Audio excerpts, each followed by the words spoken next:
Oh, we're live again.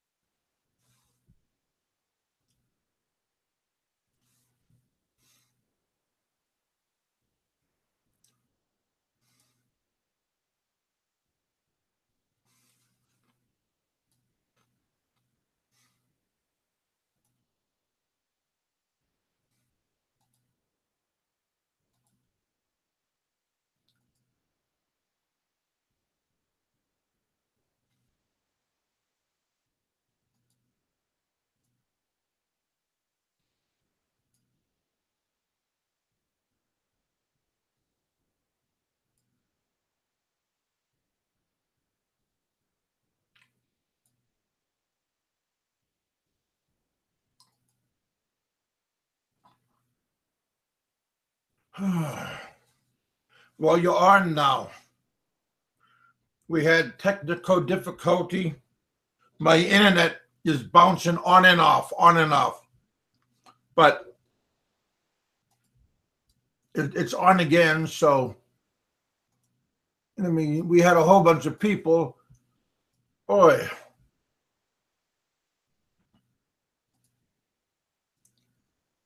So I'm trying to get everybody back in line.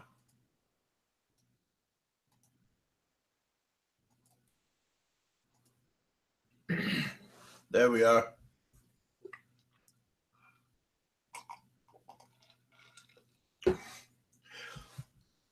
Yeah, we've been having a lot of difficulties and with our internet.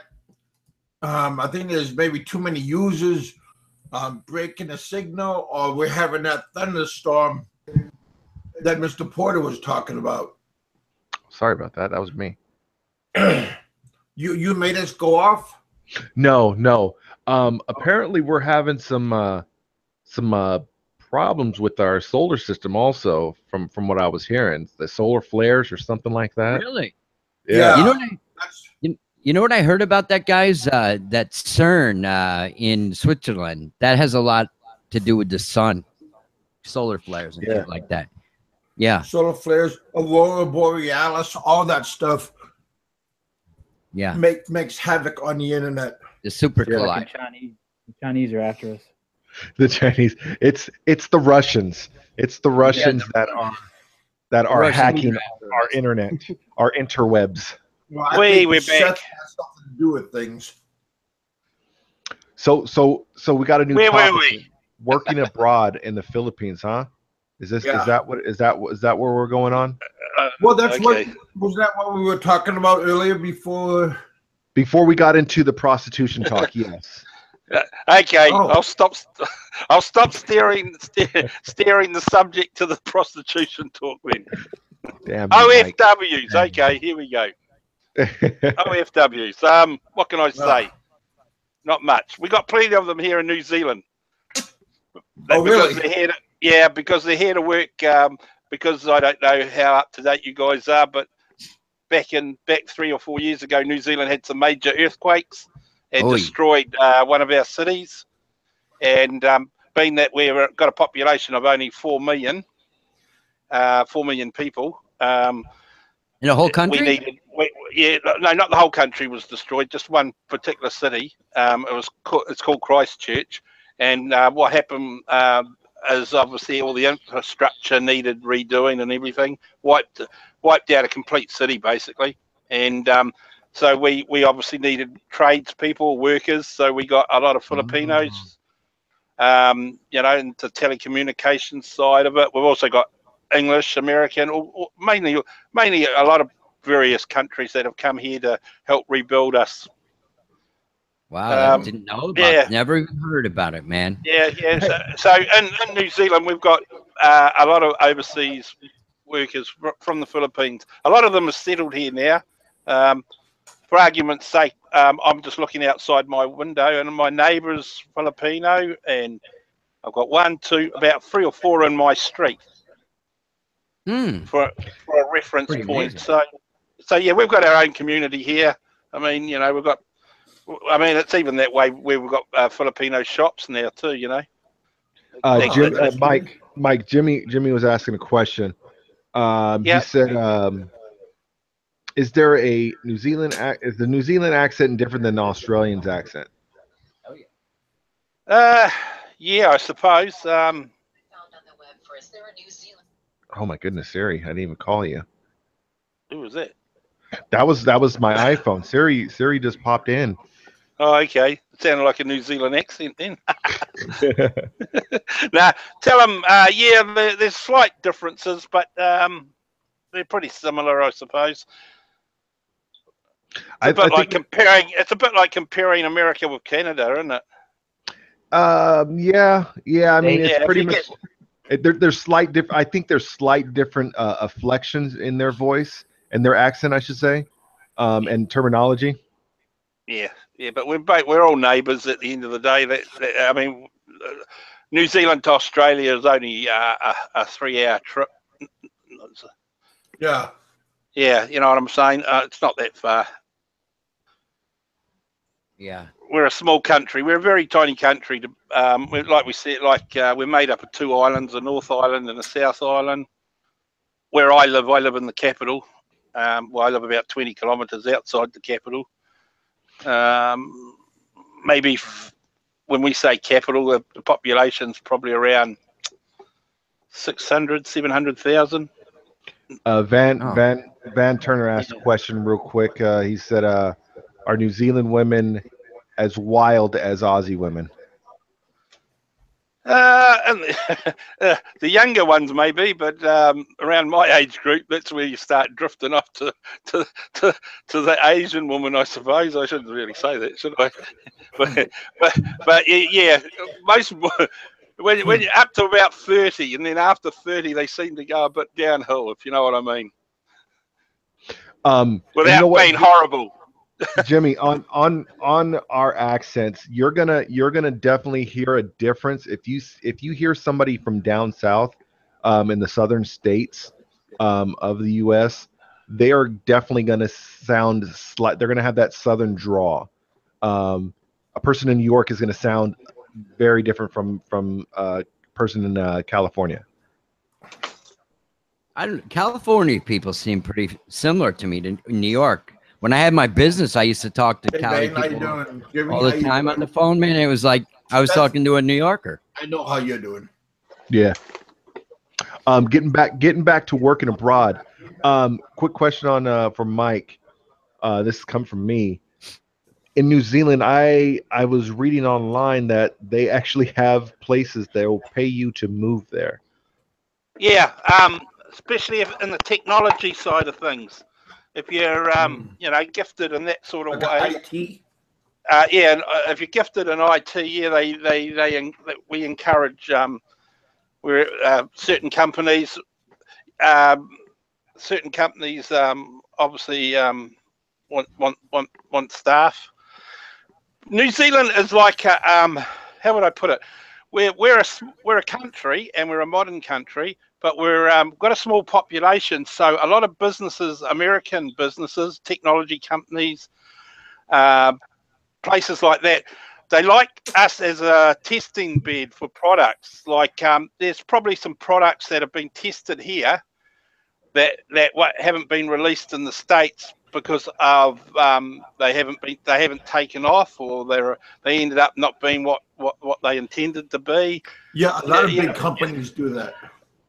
It's cheaper for them to like when they produce a product, they obviously need to test it, and they need to test it on a wide variety of applications. So Australia, So what happens is, yeah, that's all right. What happens is they'll introduce a product to the New Zealand market, and they'll run their tests and do whatever they have to do, and then once it's established or the bugs are out of it, it will then be released to the rest of the world, because the population of 4 million in the big picture of things isn't a big population base, really. Yeah, I noticed that, and they give you quite a bit of land too, and a decent sized house, and they'll give you some money and basically you're living there for free. Yeah, I mean, yeah, it just depends on your qualification. It just depends on the business, what they're trying to attract and what you got to offer. But yeah, no, it's there's a lot of Americans that live in New Zealand, a lot of movie stars, a lot of people like that. They buy up our beautiful countryside and they create work for the locals. But yeah, I mean, it's a good place to retire in that respect. If you're rich, you want to live in a country that's secure and safe. Well, New Zealand's a good choice. Australia's another good example of you know, it just depends on what you want. You know, it's like. But yeah, no, if you're a young fan, beg your pardon. What was that, Kev? Kev? Oh, I was curious if you seen Gandalf. Okay. Yeah. Because I heard he's loose and he's roaming around. They actually own property not far from me. Actually, it's called the Wairarapa. That's where he lives. He bought some farmland out there. I'll tell him you're looking for him. Good Tell stuff. him I'm looking for the ring. I know he has. The Lord of the Ring. So working overseas, has anyone experienced? I mean, like we all have girlfriends, fiancés, wives. Who of us have had our other halves work overseas? Besides me, or what? I mean, I have. What do you mean? Have I worked overseas or? No, like your other half, like your girl, your wife. Oh well, my wife, obviously, well, when I say she worked out, well, not really. I mean, it's the Philippines, it's overseas. That's her home country, isn't it? But she works here. Okay. My wife works here too. Yeah, I mean, before she came to the U.S., New Zealand, and stuff, have they worked overseas at the OFW? No. Oh, okay, nah. No, I've Okay. never had one work overseas, but I was seeing a lady one time. She was working. I was in Manila actually, and she was working in Cebu. So she was flying back every weekend. So it was kind of a big deal, between us. But that was it for me. It was never really any kind of overseas or anything like that, like abroad. Okay. They're asking if Lynn worked just after they got married. Cool. Where is Seth? Is he in? He's not even online, is he? He's trolling the He's probably looking for Mrs. Heminger. Yeah, he's trying to troll the chat. I didn't think anyone was up and running. Well, you've got it all, Kev. It's your moment now. It's almost 8 o'clock now in the rest of the world. 8 o'clock in the morning. Oh, it's almost there's 7 now. That's really Seth doing that. He got this split personality. There you go. Holy cow. So Seth is Hemi, huh? Yep. Probably. Because whatever Seth shows up, it's out there. and Henry comes up. He has 3 alter egos. Yeah. You never get them all in the same room, eh? Oh man. That's a good one there. And hold on, is he also Psychosis? No, he's not Psychosis because we actually heard Psychosis. Probably Aloe. All right. Could be Aloe. No, we know he's not Aloe with that Swiss German accent he has, right? Well, he could be a good actor, Yeah. Or Seth is the Hemi, the fake Hemi, and the fake Psychosis. Well, whoever they are, they put a lot of work into hiding their identities, I'll tell you. It's unbelievable. Yeah, some of them are pretty clever, these trollers or whatever. They're pretty funny. It's a lifestyle, isn't it? I mean, I guess, yeah. Well, I enjoy their comments. Oh, yeah, I don't mind them. it's a part of it's. You know, they're witty and they're humorous, And they I'm gonna say add- stuff that no one else wants to say. You know, and yet we all share the same. Yeah, because we're all out in the open. I'm gonna add a little bit more to this also. I'm gonna add a little bit more to this. They started coming back around even more when Cez came back. Yeah. Caesar's following. Yeah. Right? Well, he's got a big following, eh? He's got what, like nearly 10 grand's worth of subs. So you know, back in the day, he was doing some pretty good shit. Yeah, Cez's got a very popular guy.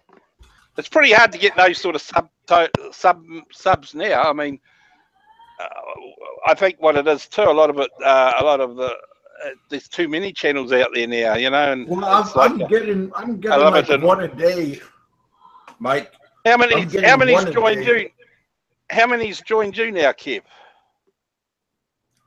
How many you got? You got 293. You had like 3 or 4 days ago. You had 289. Yeah, so I'm still getting it.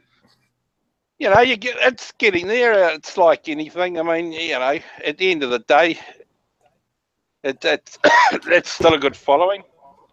I'm getting more subs now with when I'm doing these live chats. Here we go.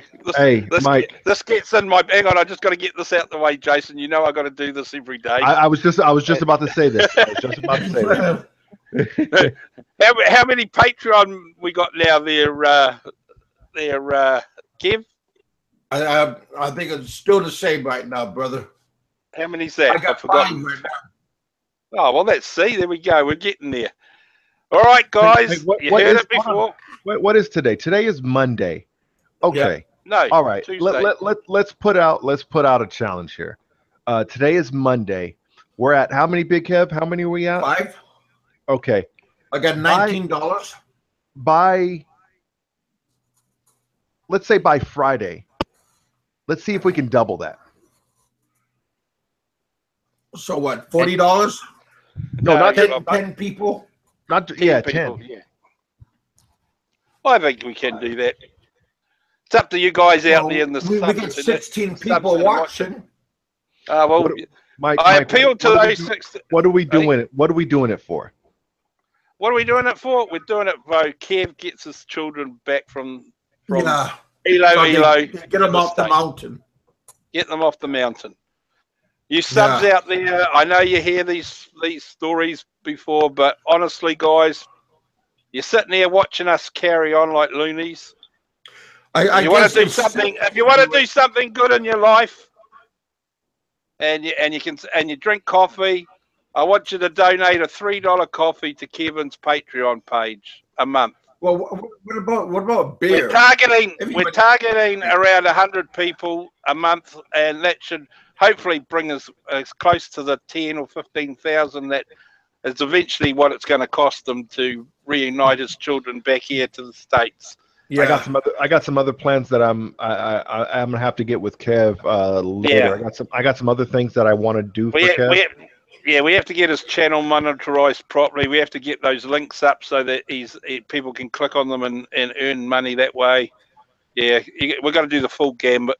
Another thing, guys. When you look at these videos that Kev posts on these live chats, if these videos pop up, these commercials pop up, watch them. Watch them. Don't hit the skip button. If it's 30 seconds, 15 seconds, even if it's I watched one the other day that was 2 minutes when I was watching Kev's one of the ones that I missed. I was doing some other things, and I just sat there and watched. I go to the bathroom if it's one of those long ones. Go get a sandwich. Go get something out of the fridge. If it's 2 minutes. Yeah, just let the commercial go. The ad. Yeah, I was just watching all of his videos today. Actually, when I had some time, I was scrolling through some older videos, and Kev, I think it was that video you posted. I don't remember the exact title, but I think it was like the Dark Side of the Philippines or something. You're talking about how. Oh yeah, that's my first. That's one of my first ones that I made. Yeah, man. Like I could not believe. I was like, oh my god. The entire time you're talking, like I didn't even know what to say. Like I'm just listening, and I'm just like, wow, I cannot believe. Well, this. it's still the same story from there to now. I mean, Mike said that he believes me because my story always stays the same. Yeah, well, let me ask you this: like, after all that happened, I mean, you Yeah. can answer it if you want, or you don't have to. But after all that happened, what happened to your brother-in-law or whoever it was that did that? Oh, okay. Well, if you would have finished watching it, nothing happened to him because um, the father, my father-in-law, quote, he asked me if he'll pay for my whole hospital bill and help me out that way if I don't say nothing about his son. Man, that's I don't know how. I don't And know. and I had to go with what he said because I didn't have that much money. I'm not sure how much it cost to get out of the hospital, but I was at the hospital for a little bit. I got out the day before New Year's, so roughly 2 weeks, because it happened on December 20th. Yeah, I remember seeing that. 7 o'clock in the morning. That is just crazy, man. I couldn't believe that happened to you, dude. That sucks, man. I'm glad you made it through all that and made it out. Like that is crazy. Like I would have. I don't know about you, but you know, in the States, like we handle things differently in some parts of the States. In the South, you know, we call it an eye for an eye. I mean, oh yeah. You know, my family would have retaliated and probably hurt him worse than he hurt you. But you know, when that happened, you know, a lot of people say, "Well, I would have, you know, I would have done this, I would have done that." Well, when I got hit, I lost around two liters of blood, and I'm just holding my head, and I had to walk the length of the rice paddy, which is 1 hectare, and we got to the main road, and we start walking. Her father and I start walking to the main road, and that's around maybe 6 miles off the highway. And a friend of ours stopped in a pickup truck. We got in a pickup truck, and he zoomed right to the hospital. And the only hospital that was close enough was one of the prenatal hospitals. Yeah. I mean, they do more than prenatal, but they specialize for the women can go there and relax, and like a week before they have the baby. Yeah. Well, at least you had somewhere to go, man. Because had you been caught somewhere without, you know, a place to go, they just said I was almost. I mean, like if I lost any more blood, because normal people, like the average person, 2 liters of blood, you would have died. Mm-hmm. and then that massive head trauma also. So it was all like on a timeline. Yeah, man. I just that story, man. I was like amazed the entire time I was watching that. And you know what? Like, there's a thing where, you know, you got these people that are got their hand out and they're asking people for help and whatnot. Like, this is a cause, man. Like this is something. This is something that's not. You know, you're getting.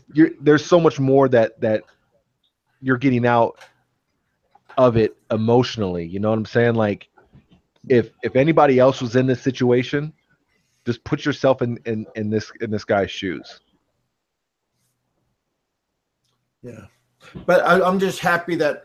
Thanks, Jason, and Richard, and Mike, and everybody. But you know, if like my aunt, she helped me to leave the Philippines, and I went to Guam, and then my church got in.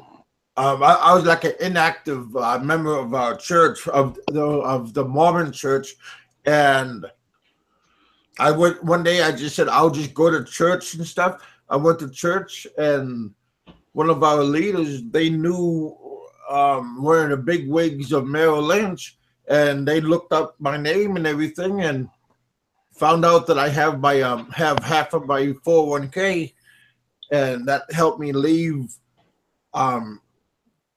Guam to Seattle, and then Seattle I went to Utah where my aunt is, and then I spent a year and a half there. Then we came here to Kentucky. My aunt and my cousins left Utah, and we moved, and everybody moved to Kentucky. Just because of the cost of living is cheaper over here, and buying a house is cheaper over here compared Jimmy, to what it costs over in Utah. Kev, Jimmy asked a question, man, and he said, how did you get to Manila after, I'm guessing after the accident? Josie, New Year's, right after New Year's, we took a bus. I was in Antique, and then we went from Antique. We got a bus, and then we went to Manila.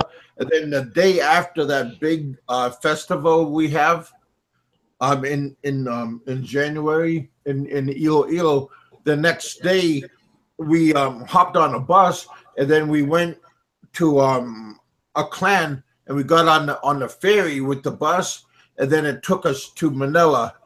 That's how I got to the bus fare was like maybe 1,200 pesos, 1,200 pesos. It cost for the bus ride from Iloilo to Manila.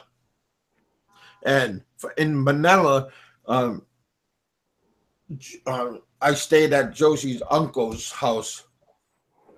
And Okay. Josie stayed with me until I left. And I was there, my gosh, I was there in Manila forever. Just because I had to get a new passport, and then I had to go get like all these different kinds of papers stamped and stuff for the immigration. And immigration, that's what took the longest, because I have to do so much legwork on getting the paperwork. Like I had to get an NBI clearance, which is down. Luckily, the NBI clearance was down not too far from immigration. So pretty much I did all that running around, and then we got it done. Then I had to keep on going back and forth to our embassy because I had to get photocopy for the passport and all that stuff. It took around 4 months almost to get out. Hey, Fred. Yeah.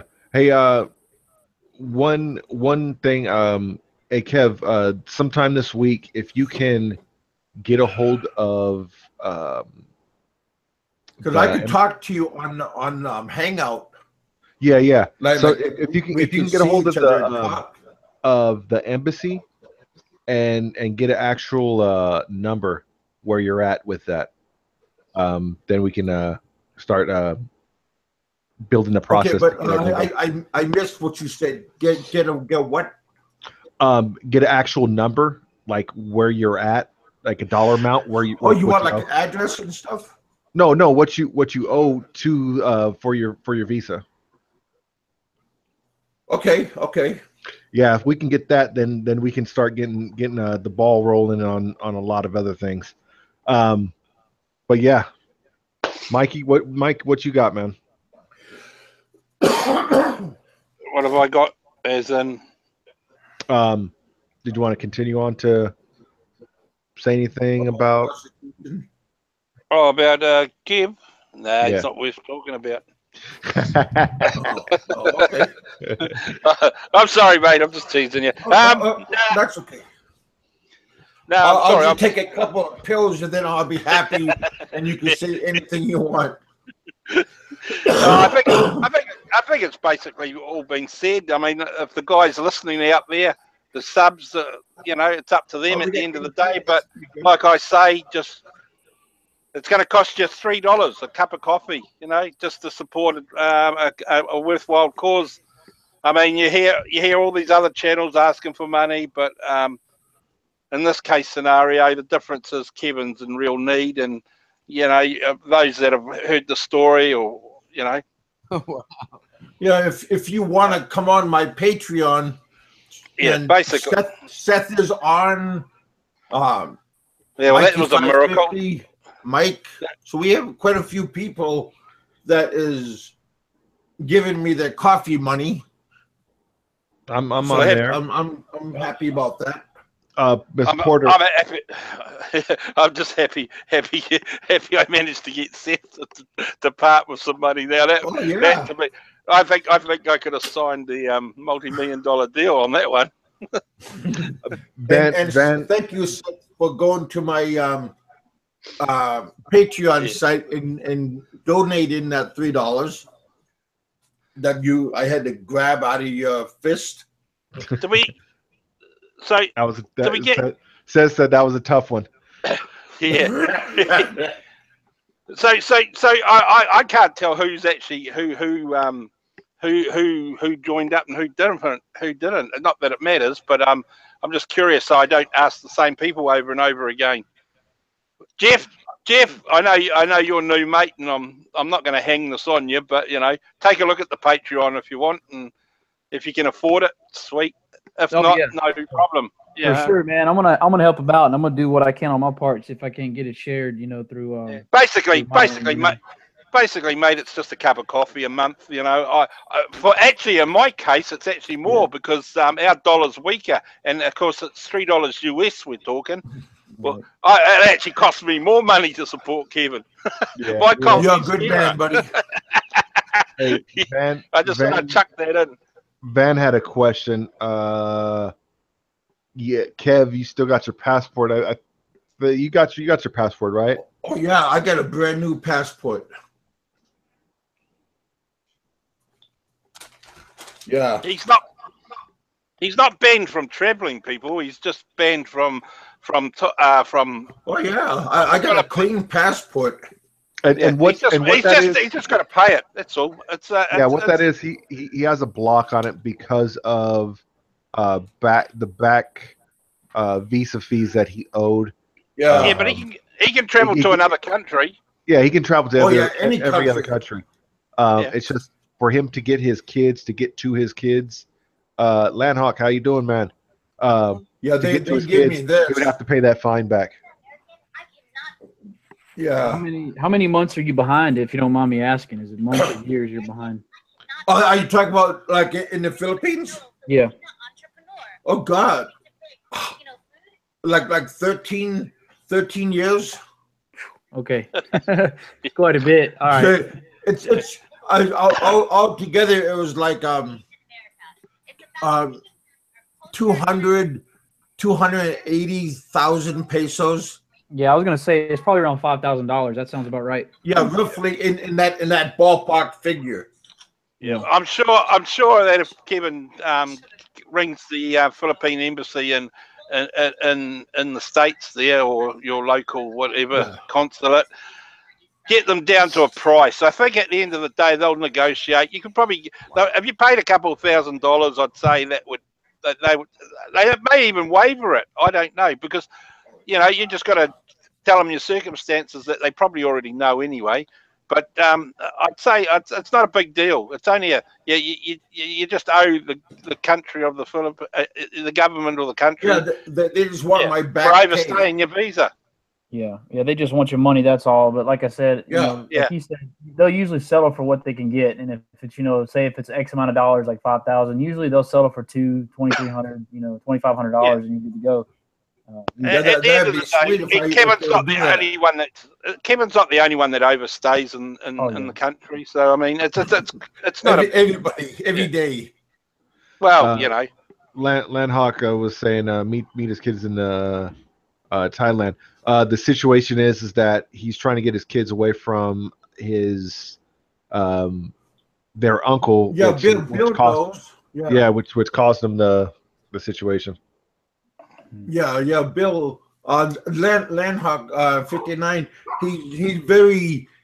Because that was his sister-in-law that got hit in the head with the bolo and on the arm when he was talking about his sister on his channel. His sister-in-law got hit by an angry neighbor. Yeah. Yeah, well, back in the provinces, that sort of thing probably happens more often than we realise. But I mean, in this case scenario, it's pretty simple, straightforward. You want your kids back with you in the States. You can't do it on your own. If you could, you would. We know your situation. You did, So at the end of the day, like I say, guys, if you can help out, you can help out. It doesn't have to be a donation. It can just by joining as just joining the channel would increase revenue that way. But like I say, jump on the Patreon. Let's see if we can increase the Patreon membership. It's $3. Like I said, it's $3. $3 for a copy. Guys' help and support. Yeah, Manhawk was saying that nothing happened to his sister-in-law situation. Also, it sounds like sounds like the thing that it is. Yeah, but you got to remember too, if Kevin had gone ahead and said, "Nah, fuck you, I'm going to get the brother-in-law sent to jail." I mean, you got to look at it from another point of view too. I mean, it's a family. He has his partner's brother. It's like. And then you got to look at my kids. Even though, and then you got the kid side of it. I mean, there's a lot more. And at the time of his injury, he probably wasn't quite all there anyway. I mean, he had that traumatic experience. Yeah, well, yeah, no disrespect, Kevin, but you know what I'm saying. It's like you got all that traumatic thing happening, and then you got this pressure of and of course, money's an issue there too when it comes to medical care. Don't worry about that. So you got that playing on your mind, and it's like, oh well, fuck. All I want to do, I want to get better, recuperate, and then fight the war after. I mean, the battle might have been lost at that stage, but the war's not over. But in saying that, the kids are still there. The threat is still there. Why make waves? Just get the kids, bring them out of the country, give them a start in life. That's what it's all about now. It's on the positive side. Kevin's issues, well, he's got to battle through those, and he will, and he's come out of it. I fucking tell you what, if it was any of us that was hit with that bolo, I guarantee we wouldn't be sitting here talking about it. Yeah, that's what the doctor told me. Normally, with that much blood that came out of me, it would have killed just about everybody. But anyway, hey, one. Seth, get back online so I can get some more money out of you. You want some of that Cali money? Them Jewish people, they got plenty tucked away. They're actually. Did you see his car? Did you see his car? Eh? Flash looking thing. Yeah. Van, I think somebody else is saying Sez was in a casino, and evidently, really, evidently he's saying trying to get some more money out of Sez that way because maybe there's casino winnings, so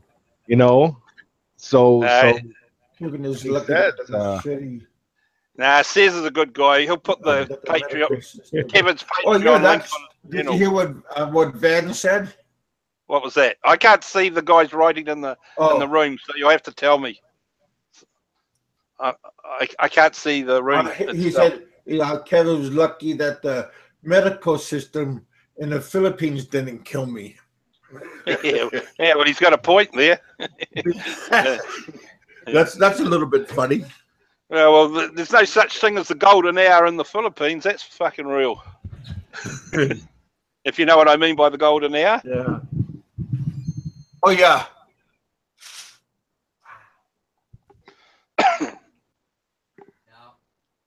Yeah, what do you call it is live right now. Says good job keeping the chat going. Says he's spending his money on hookers and blow. Yeah. Wow. Well, we got $3 out of his $2 one. Yeah, that's like the jackpot then.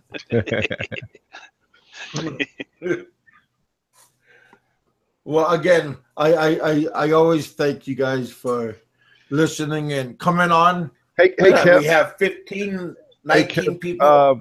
Yeah. Let me see. Hold on. Let me see. Where is that? Control room. Rich is still with us. Yeah, I'm still here. Yeah, I just went downstairs. My wife showed me a new Filipino video of how popular the Filipino restaurants are becoming in New York now. Oh. Right in Midtown. Amazing. Oh. And you can have it at your house for barely Free. nothing. Yeah. My wife is here. Would you like to say hello to my wife, Kevin? I thought I did already, but hello, young lady. No, I'm Gore. Hi, Kevin. Hi, ma'am. I don't think he knows what gore means. Maybe Seth does. Yeah, I'm trying to. Gorgeous? No, Gore means in Cebuano. It means Gorang means I'm old. Oh. Well, I don't think you're my Lolo. No. I was gonna say it means So you're old, not but that figured old. I'd let her say it. Am I Guys, not? you know that you can get yourselves girls in the Philippines in their 18, 20s. Yeah, but Oh, look it. But if we get it educated, they got to be a little bit older. So what are you suggesting? I trade mine in. I think that's the thing. I think that's what's the suggestion there is it's like a car, like a trade-in. Wow. Wow. If my wife heard that, I'd be getting a bolo in the head. And back of the head. This might be Mike's last show. Yeah. Well, I tell him that. I'll tell you. I tell him Sorry, that go if I die young, because my mom died when she was 52. I said, if I die young, then you can go back to the Philippines and get somebody younger. Oh, She well. thinks I'm going to go after some 18-year-old girl or something like that. I'd be probably like 70 years old. I can't even stand up now at 57. They do it. They do it all the time, man. That was yesterday's discussion, wasn't it? The age gap. Yeah, Yeah, we're getting back to that again. Yeah, Right? that whole Dirty old man. that whole thing, man. Like, I don't know. Like, I'm 33, and if I have a niece that's 18, so think about like looking at a girl that's in her early 20s, 20, 21. I'm like, man, I feel nasty. You know what I'm saying? So yeah, to each his own. But I just can't do it. Yeah, I can't do it, man. Yeah. I see water coming in there. That's at 33. I mean, fucking hell, we're talking 65, and they're looking at 18. So there you go. yes, Crazy. yes, man. Fucking Yeah. madness. It's like I said. It's tolerated only. It's not. I can't justify it, and I personally don't think it's a good idea. Yeah, when Randall R just said, what do I do with 18-year-old? Like, I don't want to raise a daughter. He's exactly right. Right. Yeah. It's like I say, guys. You get those that have got children, those that have got teenage children. Girls of my daughter's 21, or one of them. And how would I feel if a guy of 65 wants to date my 21-year-old? I mean, that's what it boils down to. Not only it's that, not normal. It's not right. Not only that, man, but here's another thing. That's like dating one of your daughter's sisters. Friends? Yeah. I mean, friends. No, I'm sorry, friends. Yeah, but it's not right, is it? It's just not right. Yeah. You can paint whatever picture you like. Some of my daughter's friends are pretty hot. Hey, Bill, we can all think with our brains that are 18, but we're not 18. That's it, Hey, you guys. And that's my belief in the Philippines too. I don't believe it's even though it happens and it's quite commonplace. It's not tolerated. I think it's tolerated. It's not. I don't think it's acceptable. And you can tell the guys that that are really bad at it because they won't take their wives or their so-called teenage brides back to their own country because deep down they know that it's wrong morally. Hey, you guys, do you guys have any free time? But I'll tell you a funny story. Can I tell you this funny? I want to finish my story. You guys go check out Lynn Hawks 59. He's a very good guy. He got good food over in McCullough. And go check out his station. Go check out when you're over there in McCullough, go over to his restaurant, check out his menu. He got some brand new upstairs pretty soon. So everybody should go over there, check out his YouTube channel, Linhawk59. Good guy. He's pretty smart. So whenever you guys got time, go check out his channel. Actually, I'll tell you something funny that happened the other day. Actually, speaking about young ages and everything, me and my wife were in the petrol station. You know, we're filling up the car. Now, I don't know about you guys over there, but in our country, our petrol stations give away kids' toys and stuff like that. You know, they have little giveaways. You know, just I don't know what you'd call it. Yeah, you know, sometimes they have a little promotion. They'll give away a toy or something like that. Yeah. Well, anyway, I'm filling up the car, and this guy taps me on the shoulder. He says, "Oh, does your little girl collect these things that I got from the gas station?" And I sort of looked at him, and he motioned over towards my wife. I went, "Oh, okay. Oh, thank you very much." What I'm saying to that is that a lot of people, my wife's no spring chicken, and it's just funny how people can look at her and think she's like under 20. So that's quite amazing. I mean, she's 4 foot. She's pretty tiny for a Filipino anyway. She's 4'7" or something, I think, or 4'8". Wow. I can't remember. Wow. Yeah, she's pretty tiny. Oh, and how tall are you? 5'9". Okay. 5'9", Kevin, and I'm 125 kg. Most of that's in my belly. Yeah. Van's asking. Money well spent. Van's asking is your wife Panay? Yeah, I believe it is. Yeah. Tom book. That means fat. It's a How tall is Seth's wife? How tall is Lynn? She's about 7 foot. Seth's about 9 feet tall. Well, yeah, that's a good fish story. Lynn's No, actually exaggerating. That's not the truth. What's that? I'm trying to get Seth in this conversation. What's your wife saying? She told me to stop exaggeration. That's not the truth. Lynn is actually. I'm sure you look 21 as well, dear. Lynn is actually 5'9" and says it's just a bumbling buffoon. Like he's just like he's the world's tallest man. Well, he acts like it. Oh, my nephew used to be obsessed with that. The guy was from Chicago. I can't remember the guy's name, and he died because he kept growing years ago. It was crazy. He was like 8'5" or something.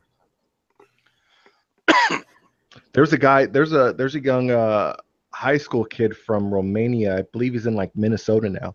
He's like was that guy that I seen on the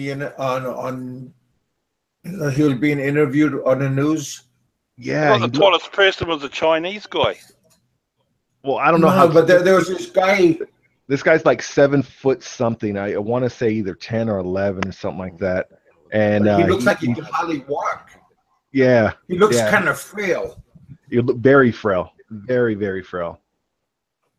So I don't think he can't do sports. He couldn't live through it. He's trying to get into basketball, but he's just too small. But check that one out. I seen that on the YouTube. Yeah. Oh, hey Kevin, get that. Did you ever figure out that GoFundMe link? How to get it right? Yeah, I got it, and my high school friend gave me $25. I'll just look up Kevin Hakinson. Not the GoFundMe. I'm sorry.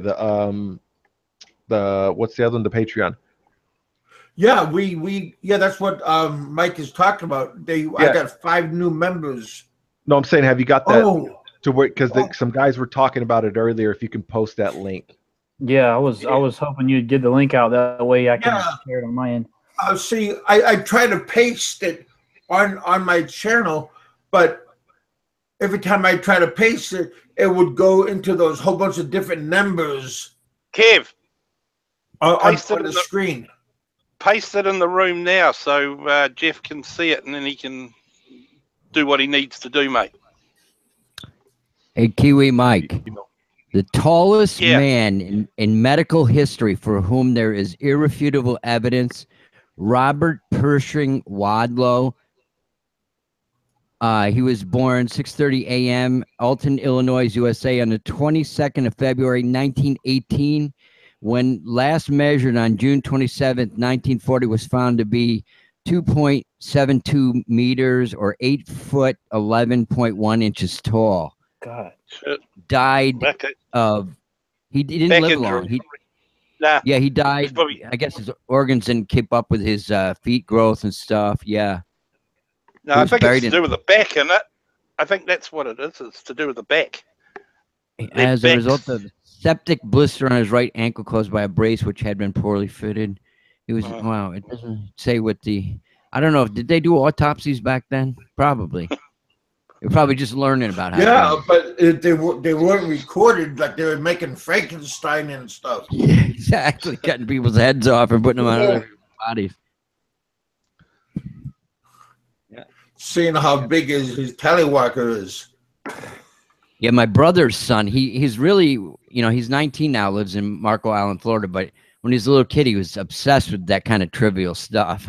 He loved that kind of stuff, And JFK, he loved JFK. He used to carry, when he's like 5 years old, he used to carry around a book, and he knew all the presidents and everything. He was incredible.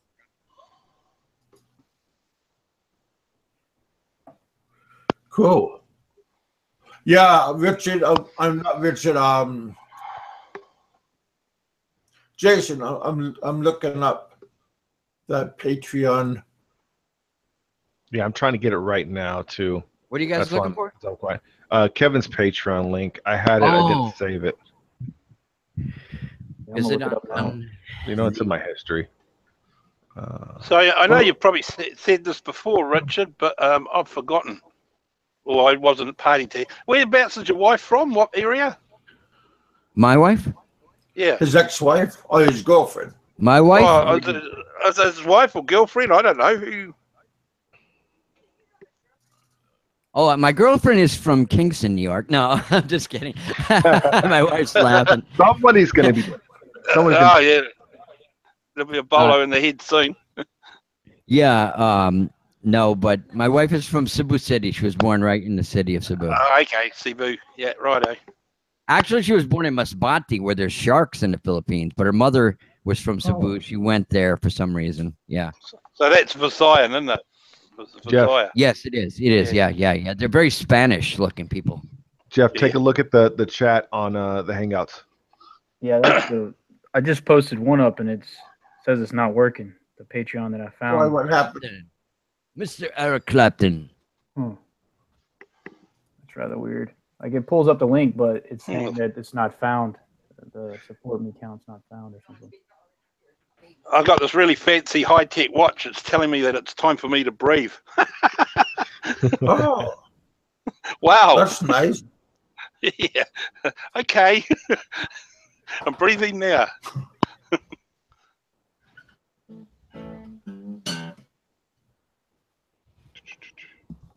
Are you going to play a song for us? Yeah, I'm going to play Tears in Heaven by Eric Clapton. Yeah, do you know the Bahamas song? It's on a Baby Martin guitar, so it sounds shitty.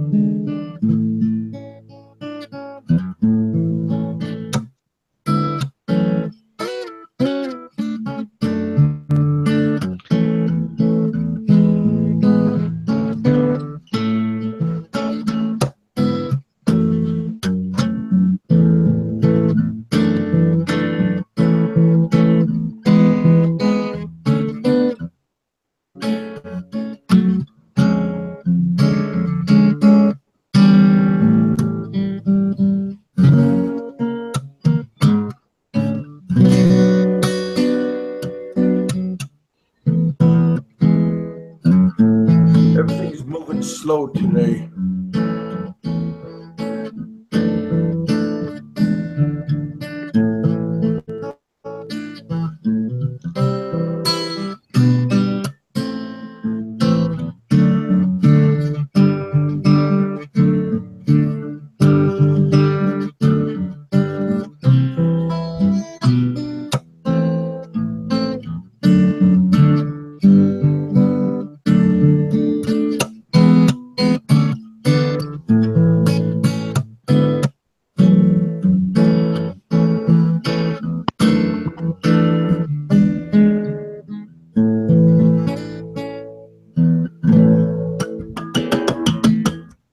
Sweet. There we go.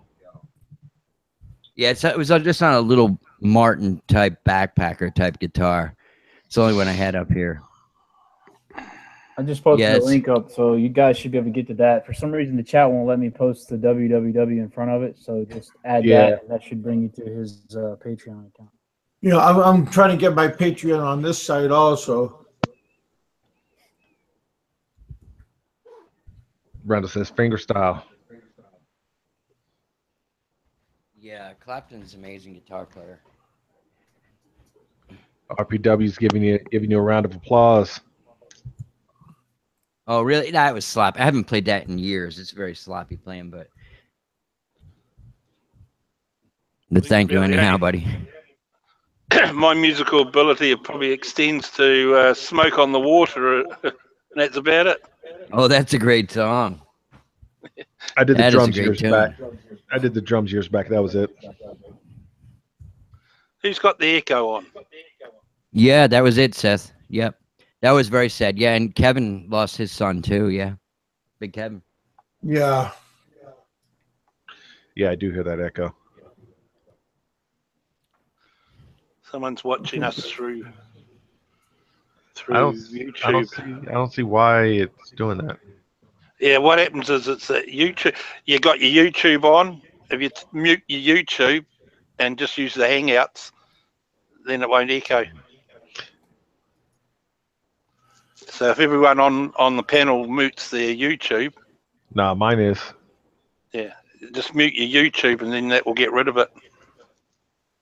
Fuck, I better do mine. Have I done mine?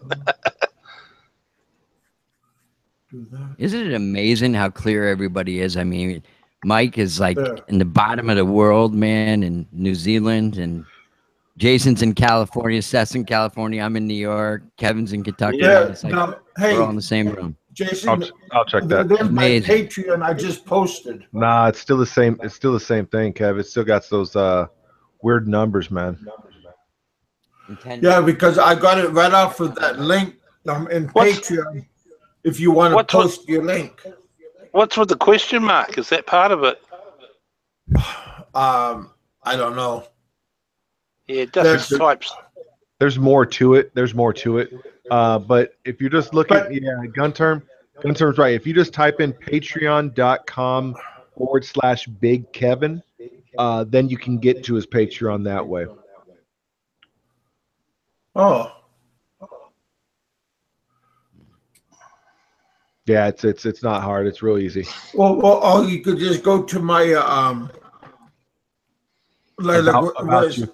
Yeah, isn't it on your about you? About me. Yeah. Oh, was that me? No. Facebook. No. One of my it's you, subscribers. I thought it told me to stop breathing. I wonder where Alo's been. He hasn't been here in a while. He doesn't like it anymore, Kevin? Well, I don't have no problems with Dave or Alo. They are all welcome on my show, and we could sing Kumbaya together and everything. Does that help? Yeah, you're starting to break up. You were just talking about a good connection, Richard.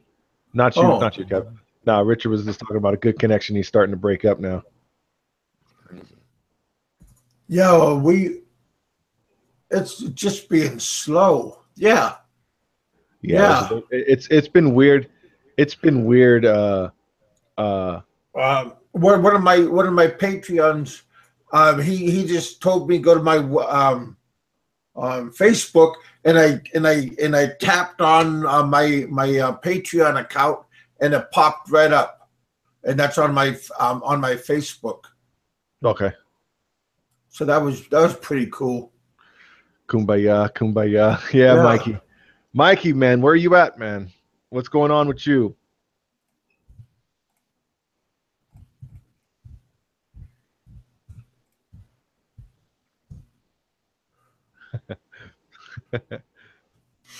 No, Van, that's two different Mikey. It's two different. There's Mike, and then there's Mikey 550. Mike Luna and Mikey Yeah. 550. Call me Kiwi Mike. There we go. Kiwi Mike, and then there's Mikey.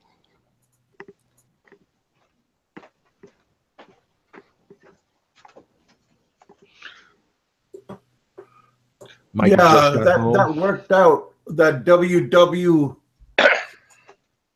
Let's see if I can. Okay. Save link. No. Copy link address. If you just when you click on it on your little address bar, if you just highlight that whole address bar and then right click it, there's going to be a little menu that says copy paste. Just copy it and then you can paste it in. Yeah. Oh, hey, something happened to the channel. Are we still live? Yeah, we're still live. No, mine says it's not illuminated. Mine's loading. It says it's loading, but it says we're still live. So yeah, we're live. Oh, I'm still live on the. Yeah, I'm still looking. I'm still seeing live. Okay, yeah. Okay, because just on my main screen, everybody's comments went wacky. Oh no, it's because you were in a different tab, and then when you backed out, there was still some people were talking, so it just caught up. Okay, and now I posted that Patreon on my where I could type out the chat. And hey, Kev, can you ask Mikey 550 when we can get to hear this song? I'm really curious. You got to go to his website. What do you mean his website? How do I do that? Can't he post a link? Tell him to post a link so I can have a look. I want a bit of a laugh. I might record it and then replay it back here. The Barmer song. Yeah. No, don't play it on here. People might get angry with me. They're already angry with me, you know. Hey, Kev, do you have any PayPal? Yeah, that's on my same thing, buddy. That's on my profile. Okay, it's on your about. It's on his. If you go onto his. Everything's YouTube, on there. It's on his about me. Yeah. So you just go to where, like, you want to view my videos and you want to check me out, just go there. Says, why are you furious, buddy? What's going on? What's Says up to? I got to go for a moment. Yeah, I think I'm going to head out too. Whoever's responsible is in charge. I'll be right back. Okay. Good, he's gone. Let's get that link up now. The Barmer song. Hey, I enjoyed the chat, fellas, but I'm gonna head out. I'm gonna grab some dinner and call it a night. So. All right, man. All right, nice meeting you. Yeah, man. You guys take it easy. Yeah. Thanks for joining. Kev is making me angry. I'm not sure why. Says, what's going on? Is it Is it the real Says? Yeah, no, it says. Is it his rugged good look, Says? Is that what it is?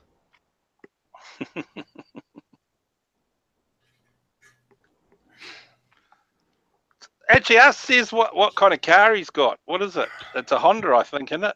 You know, I haven't. I never. It's a funny. I saw it on his video. It looked like a Honda. Honda looked like it had a Honda emblem on the steering wheel. Not quite the Hondas that we used to see, I suppose. What year is it, says, and how much is it worth? And what's the mileage?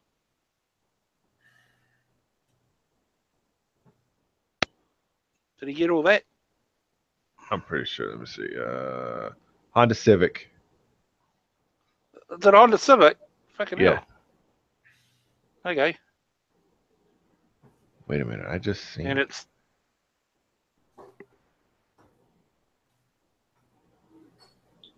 what's the mileage on the thing? What year?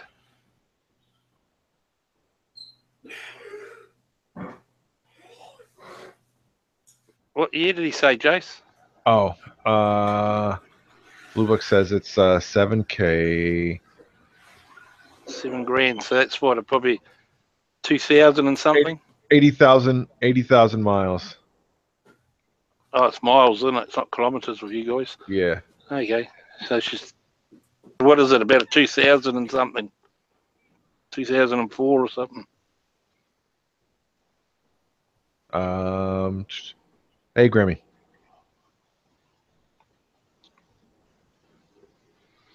What's the year? Says I'm thinking it's probably 2008.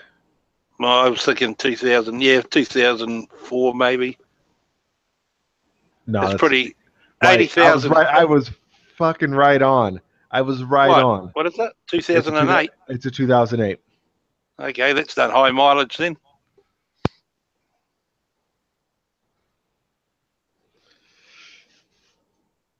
Yeah, I'm a big car guy. So yeah. So it's a Honda. So it's a Honda Civic 2008, and it's done 80,000 miles. Yeah, not bad at all.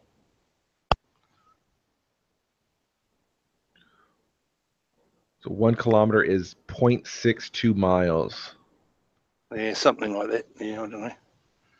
We deal in the metric system here, yeah. So it's quite high. So it's probably about 120k, is it? 1,000k. Mm-hmm. Well, no, that's more than that. What am I talking about? Probably closer to 170.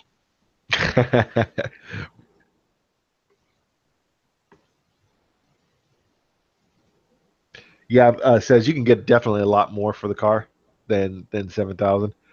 Blue Book is just a suggestion. It's a suggestion of what it sells for. Did Seth buy it brand new, or is he the only owner?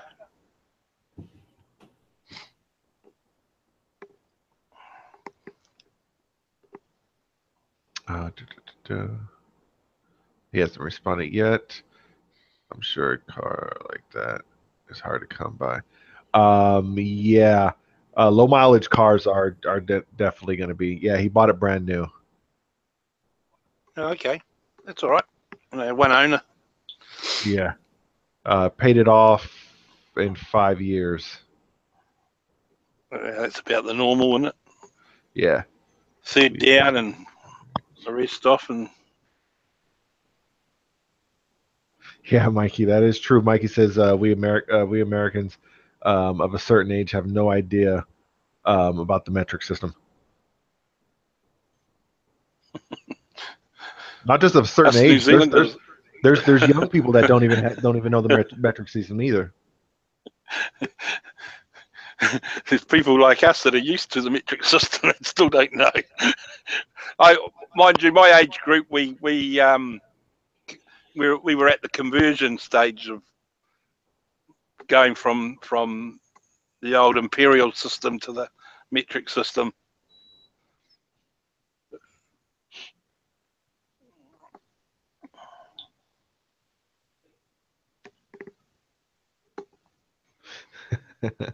So, topics, guys. Any topics while Kevin's gone?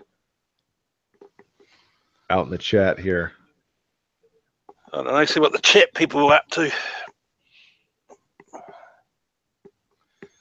I'm sure there was something I had to do. I'm just trying to think. I've had my cup of tea, so that's that mission out the way. The wife left me. Fuck! Look at all the dishes she left me to do. Domesticated, mate. I tell you. We don't have a dishwasher here. I'm it. Yeah, you're the dishwasher. Says let's discuss what do we think of Kevin? What do you think is Kevin is what do we think Kevin is doing right now? Taking his meds, isn't he? I think Let me know if that noise is bothering you. It's just me doing the dishes. I'm not sure what Kevin will be doing right now. He's probably wrestling some alligators or something.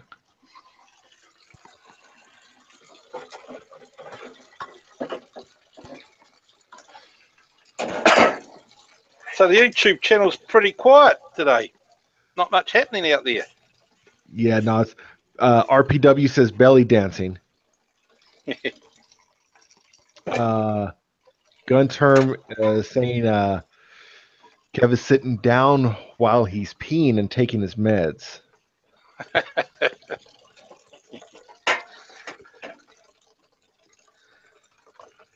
So when's everyone going back to the Philippines? I'll be in September. You're going in September? How Yeah. long for? 2 weeks. Oh, okay. Yeah, I'll be in the province. Unfortunately, we'll miss each other. We need to I get think we're going to be there around back there about November for us, I think. This fucking rate. When are you going back, Ceci? Oh, that's right, you said once you got all your stuff sorted, Yeah, he's handling some things. Tell him I need an excuse to go to the Angeles City. Try telling your wife that you've been married to for a while that you want to go to Angeles City and see how far you get. Right. Says hopefully in 3 weeks. Mikey 550 is 2 weeks. Oh, okay, so everyone's heading back pretty soon. I'm so jealous. Says come visit Uncle Says. Yeah, I might do that, Says, just quietly, but can you handle kids? I'll have to take the whole fucking tribe if I get anywhere. If I get my way. Let some of the guys say it on the YouTube here. Some of the trolls and whatnot. Some of the guys that are always commenting. They say that Lynn is Says' kid. So. Well, I don't see why, because Cess is of the age that Lynn and Cess's age are pretty perfect. I mean, they're just young. I can't understand that logic.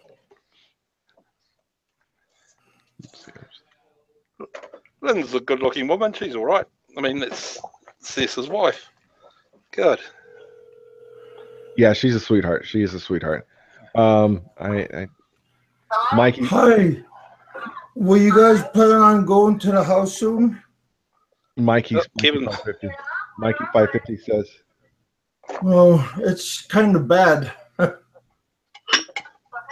Well, the kids got into the cereal in the sunroom, and it's all over everywhere. And Tommy was down by the lake, and got his dirt all over his face and hands, like he was eating. So it looks like Kevin hasn't been doing his job, eh? Looking after those kids. I told Tommy to come back into the house.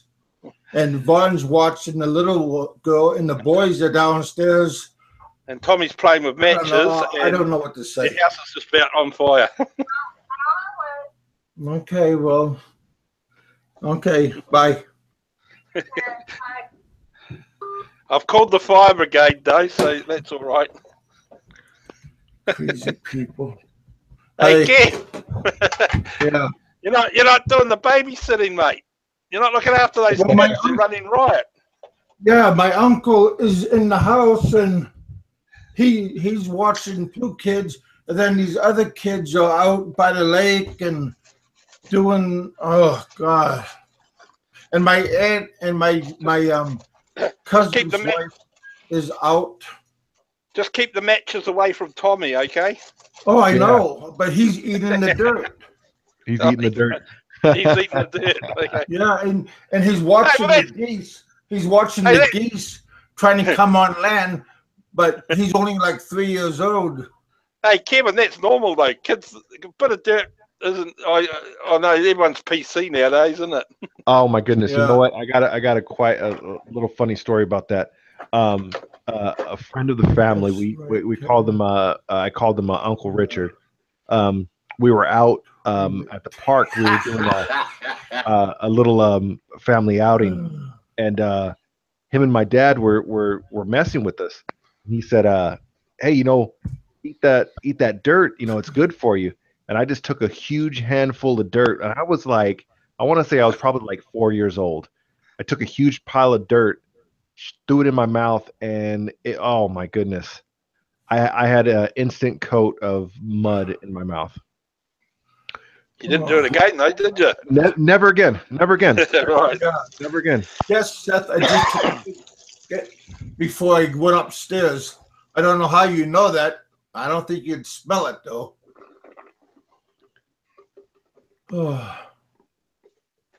So, hey, Seth, are you going to have your show tonight, or what's going on? Because I was going to get off and let you come on. So, what's going on, brother? I think he is. He said he's a You postponed. don't know if he's coming or going. Mikey also said back in the while back in the chat, he says he dares you to tell your wife that you're going to Angeles City. Oh man, yeah. No, that you can't do that. Normally, you have to say you're gonna go Patangas or someplace.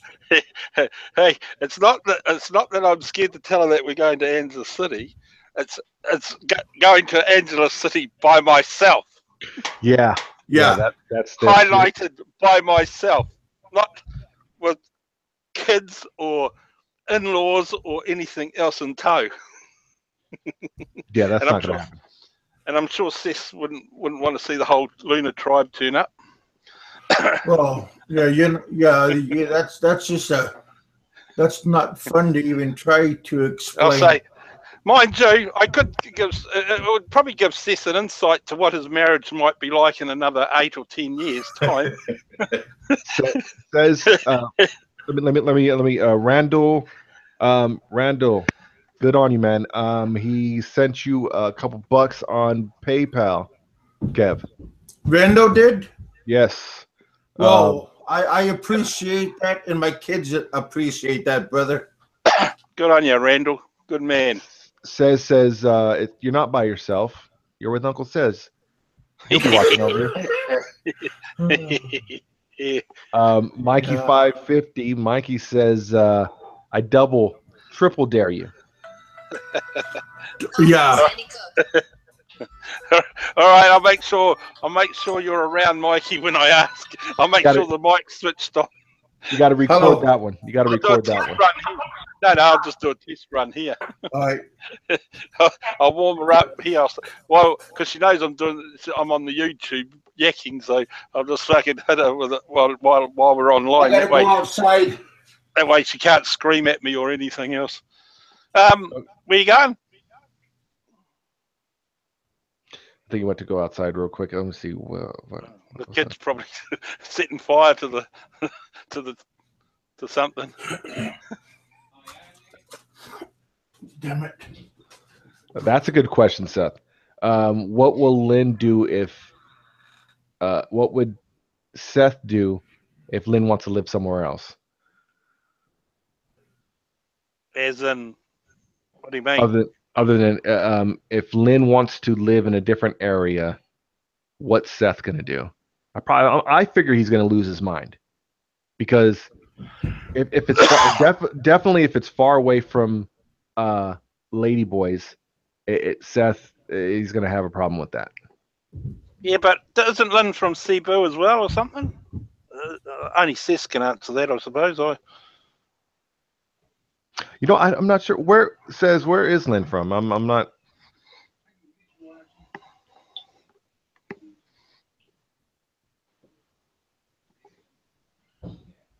Richard says Seth would do a lot of crying. Yes, he would.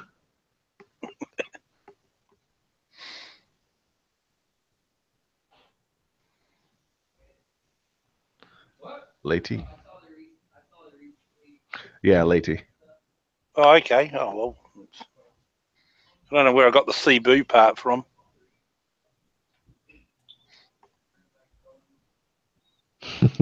Yes, that is true. There are a lot of lady boys everywhere, but I'm pretty Actually, sure Lynn wants to get him away from all that, because that habit is pretty bad for him, from my understanding.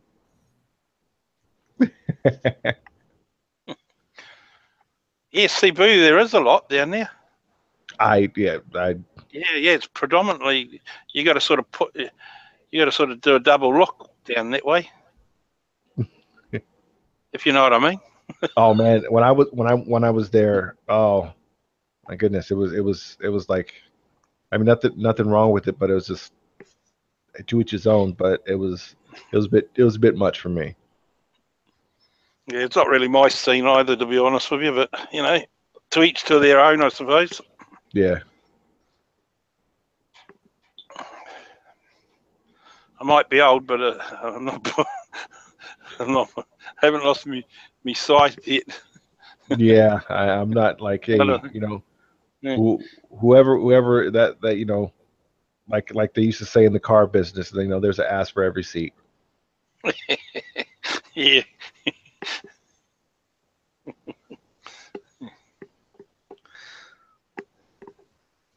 Randall's asking, says if he's given Lynn a child, are he better to get one? Yeah, you got plenty of time for that shit, though. Christ, you don't want kids when you're in your 30s. Fuck. Not when you sort of. Yeah. I'm the youngest. I'm the youngest of four. My dad was 35 when. Yeah, but it was different generation thing, and you got to remember nowadays. I mean, it's cost a fortune to bring up kids nowadays. Fuck, I wouldn't want to do it all over again. I mean, it's fucking Jesus. Yeah, Yeah, a lot now with the way the up and coming generation is right now. A lot of people are having less kids, man. Yeah, well, it's so expensive. That's why. I mean, I don't know about the US, but here, Gunterm just said that. Just said that. Did he? Oh, okay. Well, yeah. great minds think alike. And you know that is a thing too, is that kids are expensive, and it takes two incomes, and some people don't have that luxury of two incomes. Yeah, well, I was told that you could probably spend, depending up to the average schooling age when they can leave school, something like $500,000. Oh, easy. Yeah, it's it's nappies right through up to about 18 or something. I don't know. And if they're any half by any and carry on to university, it could be more, maybe $1 million. Yeah, Mikey, it's a lot of money. Mikey 550's 60, says he's 64 now. Why would he want to have kids now? Yeah, exactly. I mean, I'm not 64. I'm 50, 56. But but the funny thing with me is I've had my day. I can't make kids anymore. So I mean, I'm pretty well sweet. In that respect, I'd be a miracle if I ever got fucking anyone pregnant now. Grammy's saying kids are overrated.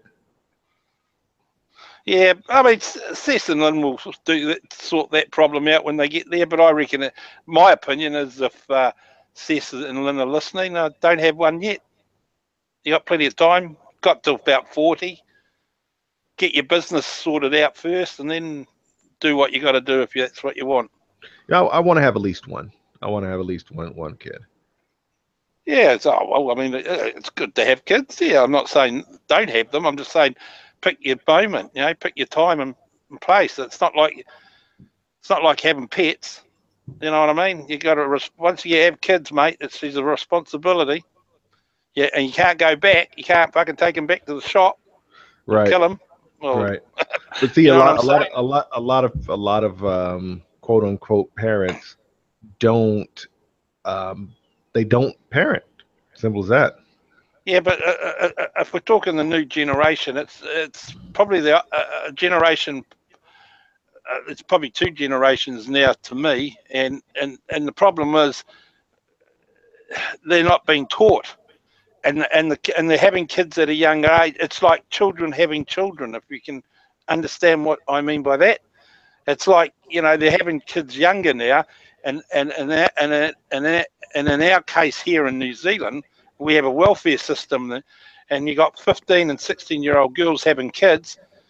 The boyfriends fuck off. They're usually not working, or they're no hopers as well. So Yeah. they don't have any responsibility. The child suddenly becomes part of the state because the government pays them to have the kids. And it's getting that way now where the kids, they're not just having one kid or one mistake, as you want to put it. They end up having two or three. It's Hmm. different people, different partners. It gets really complicated. I have, like I said, I'm the youngest of four, um, and my mom adopted three boys, so I have three adopted brothers, that are teenagers now. Um, so, and they're related. They're brothers by them, like Yeah. from the same family, but each of them were in the system. You see, what like so, and it's a constant thing where it's always there. It's always kids in the system, man. That's a Well, lot. then what happens there is they grow up, and I'm all for adoptions. I mean, adoption's pretty rare now because of the way the government here. Prior, say the '60s, where adoption was prominent, um, that's Family because we had nucleus. no. Well, we had no social welfare system back there. That when a single woman got pregnant, it was classed as it was embarrassing. It was frowned on, and a lot of unwanted pregnancies. The kids were adopted out to families that don't have kids, Hmm. or and that's a good thing. But what's happened is as the generations have gone on and things have become dare I say it, a bit more respectable or acceptable. A lot of single parents are now keeping their kids. The problem is they're not doing right by the kids because they themselves aren't being taught how to be parents, Right, and and, and and it's another, go ahead. and it's like a vicious cycle. And what's happening now? You got kids having kids. I mean, it's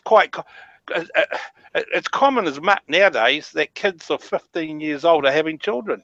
Well, call me old-fashioned, but I mean that's just not. It's not right. It shouldn't be happening, but that's the way it is, and it's becoming acceptable. Says is taking off. Have a good one. Says. Later says, if you hear me. And another thing on that too is that is when with these kids, man, they're the family nucleus is so broken now.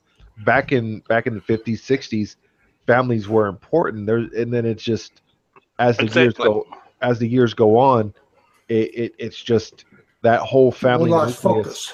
is, yeah, it's where it's gone.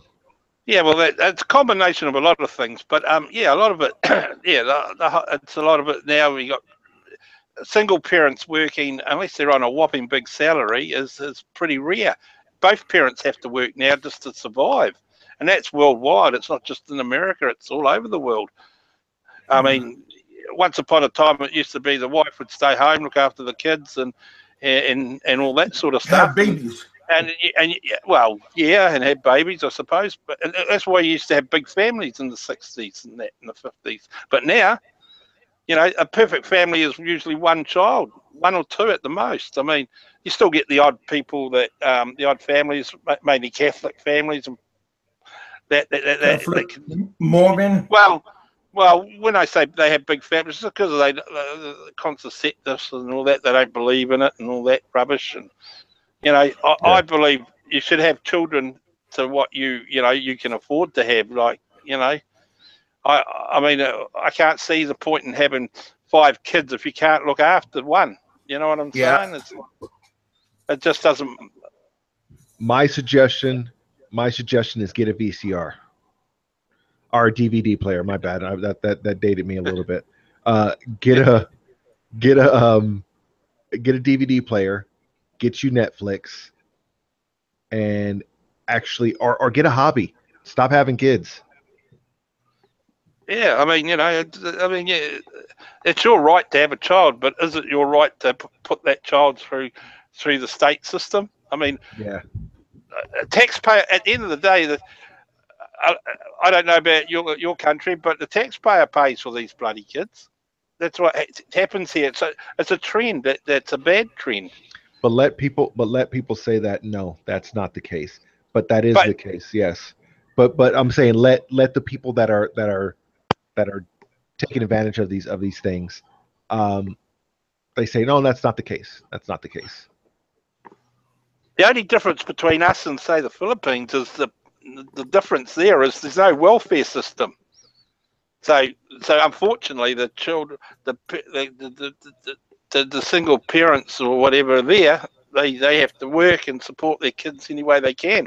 And the fact of the way the country is at the moment anyway.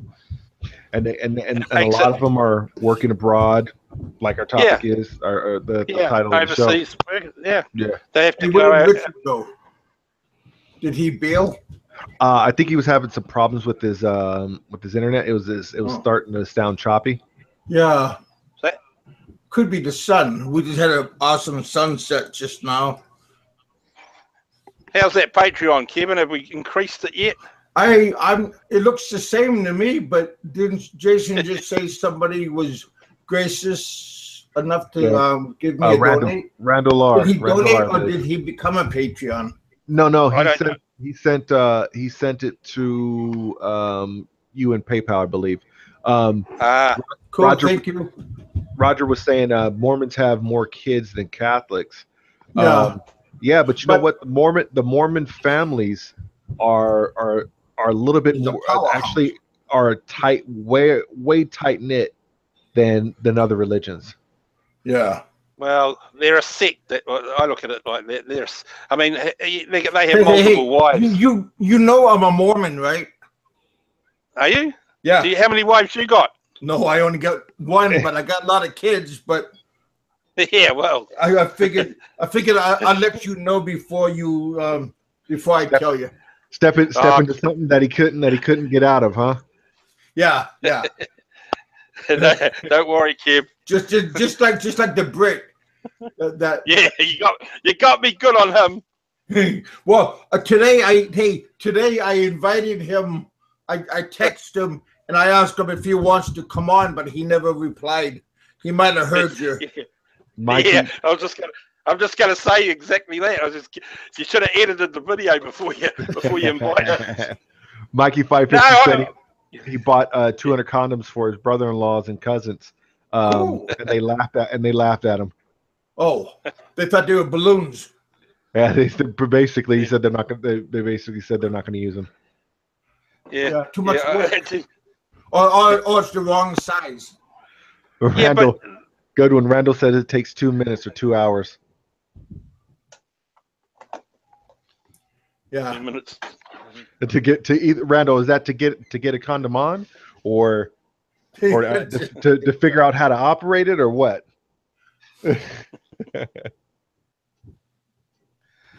Yeah, well, unwanted children are one thing, but then just to have them for just making them without any thought. A lot of the Philippine culture and a lot of other cultures, some of the Spanish cultures in different areas, they have a mindset of with the family. You know, when you have kids, they take care of the kids, and then as they get older, the kids take care of the parents when they Yeah. get older. Yeah. And Yeah. and a lot of places don't have that mindset. Nah. Kids in most Western countries can't wait to leave at fucking 15. They're out the fucking door. Mind you, the parents are probably glad to see the backs of them too. Right. True. True. Yeah, but no, yeah, you're right. That's the only thing that makes it makes it. I'll be back. I gotta go upstairs. All right, Kev. The damn kids are Most making Western noise culture, again. most Asian cultures are like that. It's family. Like the kids will live with the parents right up to the fucking till they become grandparents. You know what I mean? It's whether that's convenience or it's a number of things probably, but. Yeah, I have to admit, when I was growing up, I couldn't wait to get out of the fucking house. And I suppose it's probably a lot similar to me too. Yeah, Western countries gun term says kids are quick to throw them in a old home, old folks home. Yeah, you're probably right in some respects too. Hey, Rich, welcome back, man.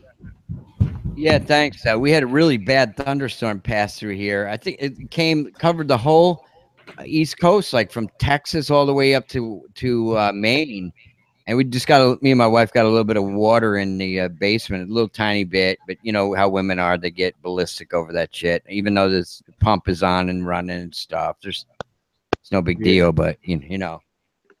You know that's with all the storms and stuff going on.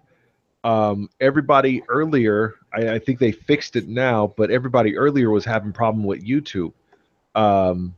Subs were gone, nothing was showing. You couldn't get into people's channels.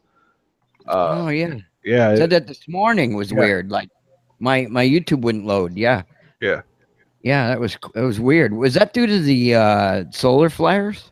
That's what some people were saying. The solar flares and you know, there's a lot of things that go into play with that. Mm-hmm. So Big Kevin still here? Yeah. He went upstairs real quick. He said. So, Richard, we're discussing about visiting Angeles City. Would your wife let you go and visit Angeles City by myself? By yourself? Oh my God, that I really don't. I probably would say no. You guys all have Filipino wives, so you know how jealous they are. I mean, oh my God. My wife. Mikey 550s challenged me to ask my wife if she'd let me go visit Seth in Angeles City when we get over there. Here's how you do it. You start a fight with your wife, pick a fight with her, and then she gets mad at you and she goes, "Go get out of my hair." I said, what I'll do is I'll ambush her one day when she's at home and I'm on YouTube talking to you guys like we are now, and I'll ambush her that way. I'll say, oh, by the way, Cess wants me to come up and visit him there. Do you mind if I go? Put her on the spot, huh? Put her on the spot. Yeah, I'm going to advise him on business. I'm going to advise this young whippersnapper on some business ideas. Yeah. I got more chance of meeting the Pope, I think. Yeah. She'd probably say, yeah, I could go, but I just warned Cess that there'd probably be a busload following behind. Yeah. Yeah. You guys have heard about the infamous Filipino haircut, right? It's like a slang term. If you mess on a Filipino girl, they chop it off. Yeah. I know Jason has. He's been married to a Filipino. Yeah. I've heard of one. I've heard about in a Thai way. They say they'll chop it off and feed it to the ducks. Yeah. Oh, I heard some girls talking because I can understand a little bit of a little bit of Tagalog too, but they can be pretty vicious when they're angry. Yeah, I can understand a lot. Very, very little Visaya. I'm trying to learn Ilonggo. Oh, that's where your wife is from, Ilonggo? Yeah. Well, yeah, she's in Iloilo. Yeah. Mm-hmm. I gave up learning. I gave up trying to learn. I keep hearing that Iloilo's business. I'm trying to think who's there. I don't know if is that where Big Kev was or Big Kev was there. There was somebody else. I think Bobby K's wife is from there. There was a guy. There's a YouTuber on there.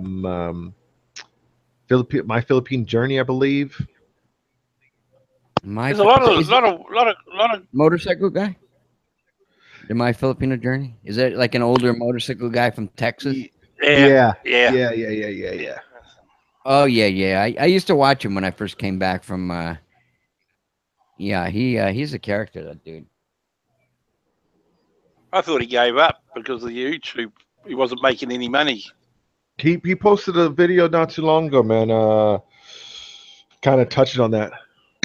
I saw him with this girl Rose. I mean, she's a pretty attractive woman. I mean, for the guy his age, I mean, he's no spring chicken.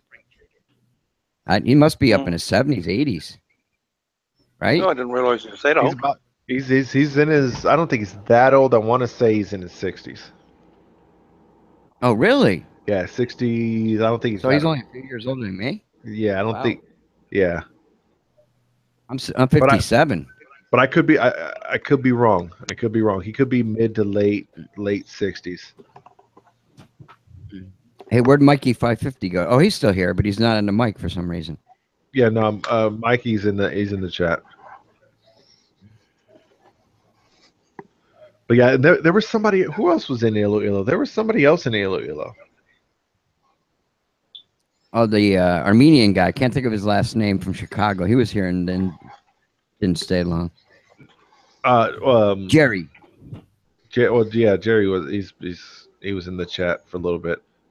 Filipino wives. Really? Yeah.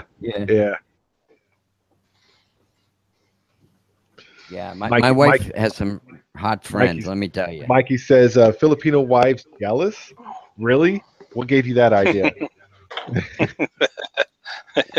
Yeah. And we have all these big parties in New York. Like I was telling Big Kevin, like a couple weeks ago, like we were having like 3-4 parties a week. We're going all over New York State, up to Saratoga and the Adirondacks, we were down in Kingston and all this stuff. And one of my wife's friends, she is like, whoa. Unbelievable. And my wife gets a little mad. She goes, she's your crush, isn't she? I say, yeah, right. Frank, he said. Okay, I'm back. Yeah. My Kevin just came back, so everybody's happy upstairs. Hey, Richard. Handling that cereal. They got that cereal handled, right? What are they, toddlers or something? I saw that one little guy. He's kind of cute that you had on the. Yeah, that's my cousin's son. Yeah, they like a Walter. toddler. Well, Walter, toddler like 18 months, and then 3 years old, all the way up to 16 years old. But there's two different families, not just one. Oh, wow. And my one cousin, he just left today to go river rafting until the weekend. And then my other cousin, he's a truck driver, and just his wife. But my aunt, her daughter, just came back from like a swap meet, and my cousin's wife, she just went with them. So how does your family like Kentucky compared to Utah? How's your family like Kentucky compared to Utah? They like it there? No, because all their friends are back in like Utah. In Utah, and they have to get adjusted to the school, because in Utah the schools are like higher quality than here, and they had the kids like getting a little bit lazy now, because at the schools in Utah they were teaching Spanish, Portuguese, Japanese, like half day like English, and then the other half Portuguese. Yeah, did you see those kids that were in the Philippines? They were Mormon missionaries. The Hey Joe show. Yeah, my kids were watching, and those guys could speak fluent Visayan. And Visayan, I've heard is a hard language. Yeah, and they learned it. they took to it like easily. very brilliant kids. Yeah, smart kids. Well, they're 18, 20 years old, 18, 19, 20 years old.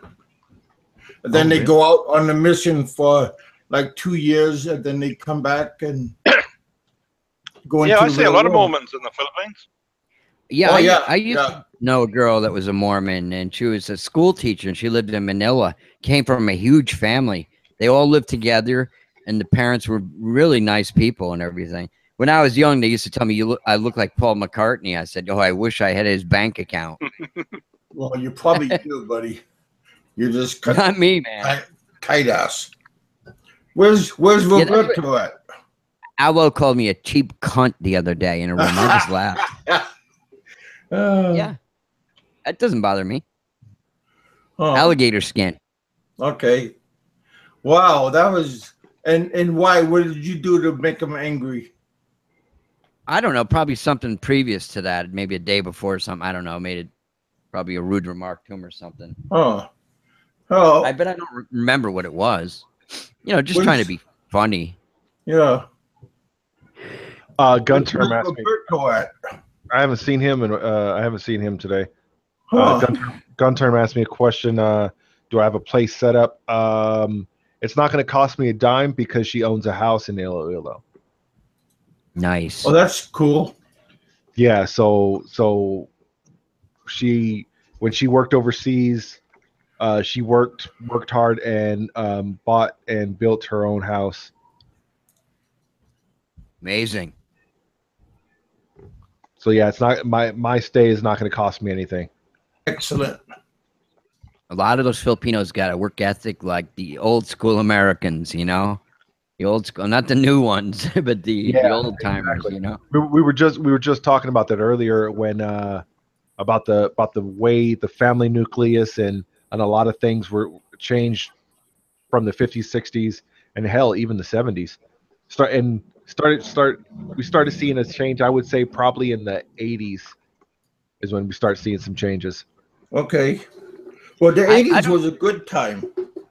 You know how the Maybe- Philippines is all cash and everything, Kevin? I remember as a kid, we paid cash for everything, except for maybe if we went on a family trip to Florida or something like that.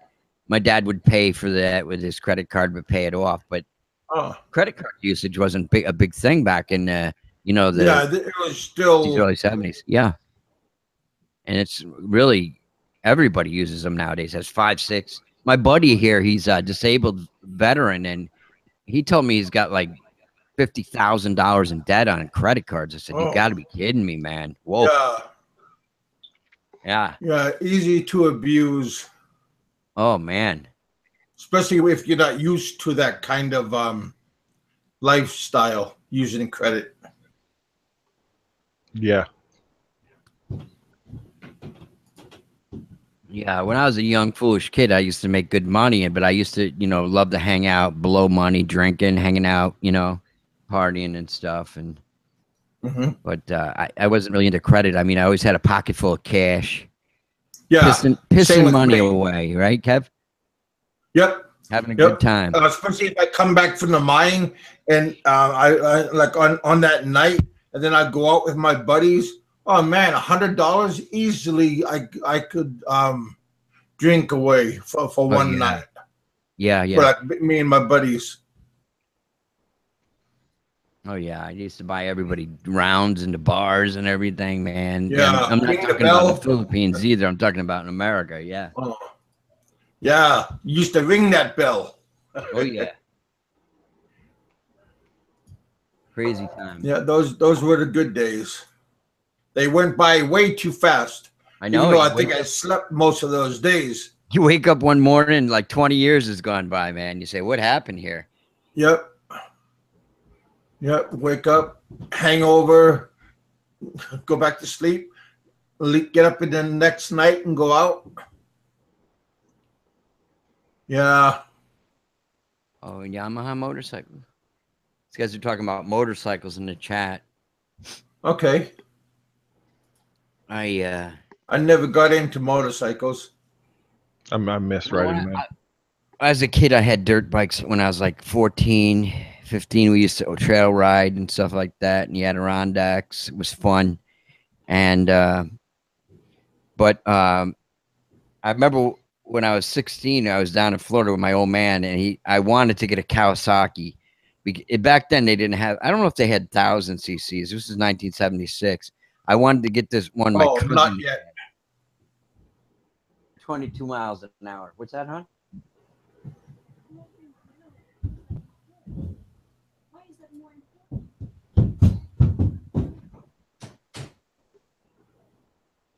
Yeah, Mikey. Mikey, I think he just got beat right now. Is he getting beaten up? Are you getting beat? I think that's what happened. You get in trouble? Mikey, yeah, Mikey. I didn't fall for the squatter girl at all. Oh, well, they're out there. Oh yeah, Easy to find. Oh yeah, very easy to find. Yeah, it's funny. They're all talking about motorcycles in the chat. They're in the Philippines. Yeah, they call those motorcycles. They're mopeds. Yeah, moped. Scooter. I had my bike was I had a 1300 cc. Oh, well, I had a buddy of mine. He had a VMAX. Yeah, my what do you call it? Yamaha. I had a Suzuki Hayabusa. Oh, I think Richard, he had a Ninja. I'm not sure the size, but those were pretty fast back then. Yeah, the bike that I had held the record of the fastest production bike made. Wow. They were also known as the Widowmakers. Yeah. I'm sure there's a reason for that. Yeah. Yeah, I was on my bike, and normally I was driving fast and kind of reckless, and the time that I was just on a stroll home, like it was a nice ride, nice night, and I was driving normal, doing speed limit and everything, and got in the accident. Yeah. That's a rude awakening, huh? Oh man, yeah. I miss my bike. That was like when I was riding, it was the most freeing thing I've ever experienced. Like there was not a care in the world. It was just, it put me at ease, man. It was quiet. Yeah. I didn't have to think of anything. It was just me and bike and the road, you know? Yeah, well, I gave up bike. Yeah, well, I gave up bike riding when I had my accident too. A woman in a people mover just pulled straight out in front of me, and that was it, mate. Right into it. Roberto. Hey, brother. What's happening, guys? Hey, Roberto. What's you guys all up to? The same old shit. Seth was here. I think he passed out. Nah, he said he was going to sign up for a gym or something like that. Well, so I take it he's not going to have his thing then. No, he said he was. We were chatting. We were chatting a little while before you came on, Kev, and he said he's going to probably postpone it till Wednesday. Okay. So, guys in the Roberto, chat, if you can give us, I think you'll be proud of me. I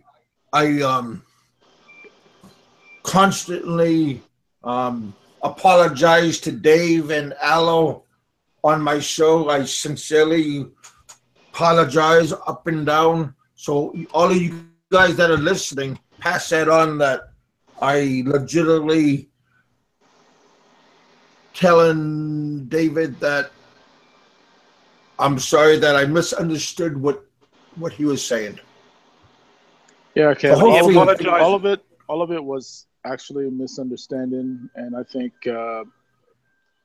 you didn't realize how serious it was, and Dave just took it, the wrong way. So I don't want to be like I told him and you. I don't want to be between you two. You guys are. Well, I don't want to be in it either because, I got my own things I got to worry about instead of having Just people ignore it. talk Fucking bad. just ignore it. Yeah. You know, it's a storm in a I teacup. I was just saying that I apologize to both of them, that we For can what? all be happy and go our different ways. Yeah, I got my own little beef with Aloe, but no, I'll take care of that situation. Is that different? Yeah. Or something that we were talking about earlier? Yeah, it's basically about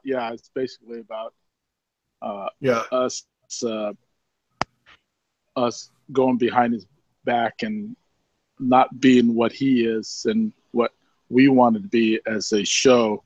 You know, we want to kind of be like, you know, we don't want to bash everybody that comes on the show. Nobody's going to want to come on the show. Well, So, Roberto, you know, what did I say to you ages ago, mate? And I know you're a nice guy and you like to see the good in everyone. And I said it to Kevin too about the guy. Yeah. Hey, you know, and that's not been horrible. And you guys got to realize that we bashed Bama because he's totally different him from for a good reason. Yeah.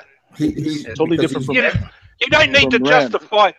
You don't need to justify it. He deserved what I actually made a comment. I said that it was the best. I mean, okay. No one. He probably didn't like hearing what it was, but at the end of the day, what you said was correct and an honest, critical opinion. It wasn't being horrible or you know what I mean. It was the truth. Yeah. And a lot of people sit on the fence and they all agree with you, but they won't come out and say it. But that's the beef that Aloe has with us is that we did one thing, and then when Rand came on the show, we were totally opposite. We did, which is because he's not Bama. Yeah, maybe shady in some ways. Yeah, and maybe he is e-beggar, but he's not like Bama. I don't know. Of course, we're going to treat him different. So each guest comes on, and we're going to treat him differently. We're not going to, and he wanted us to be like him. He wanted us to be haters all the time. Yeah, and this is a family style, right? So that's what he has beef with us, because he couldn't stand it that we end up being. Because you didn't side with him to Ren than Bama. Yeah, exactly. You know what, Berto? No, but listen. Ren, in Ren's case, I don't think the guy's a beggar anyway. I mean, I can't see what the problem is with Ren. The problem is a lot of jealousy. Bama did what he did, and he people reacted to it. If Ren did the same, probably people would react the same way. But Ren hasn't done that. Alo just likes stirring shit. Alo likes stirring shit. If you don't side with Alo or fucking Dave Phelps, then you're not saying this, you guys. That's a joke. I'm just saying that's what it boils down to. Right. You have your own mind, your own independent view on things. You speak your mind, and I think you speak honestly. Why hate someone? He has he also has a beef with us with. Especially with me, tearing him down one day, and then the next day when he was on the show, we tear him some more. Then at the end of the show, we end up saying, "Okay, we're going to help you." Then that's how we do things. So I retracted Then a couple of days later, I retracted my invitation to help him because I realized, hey. Yeah, we're talking about this guy's not going to change. There's no way this guy's going to change, and why should I help him?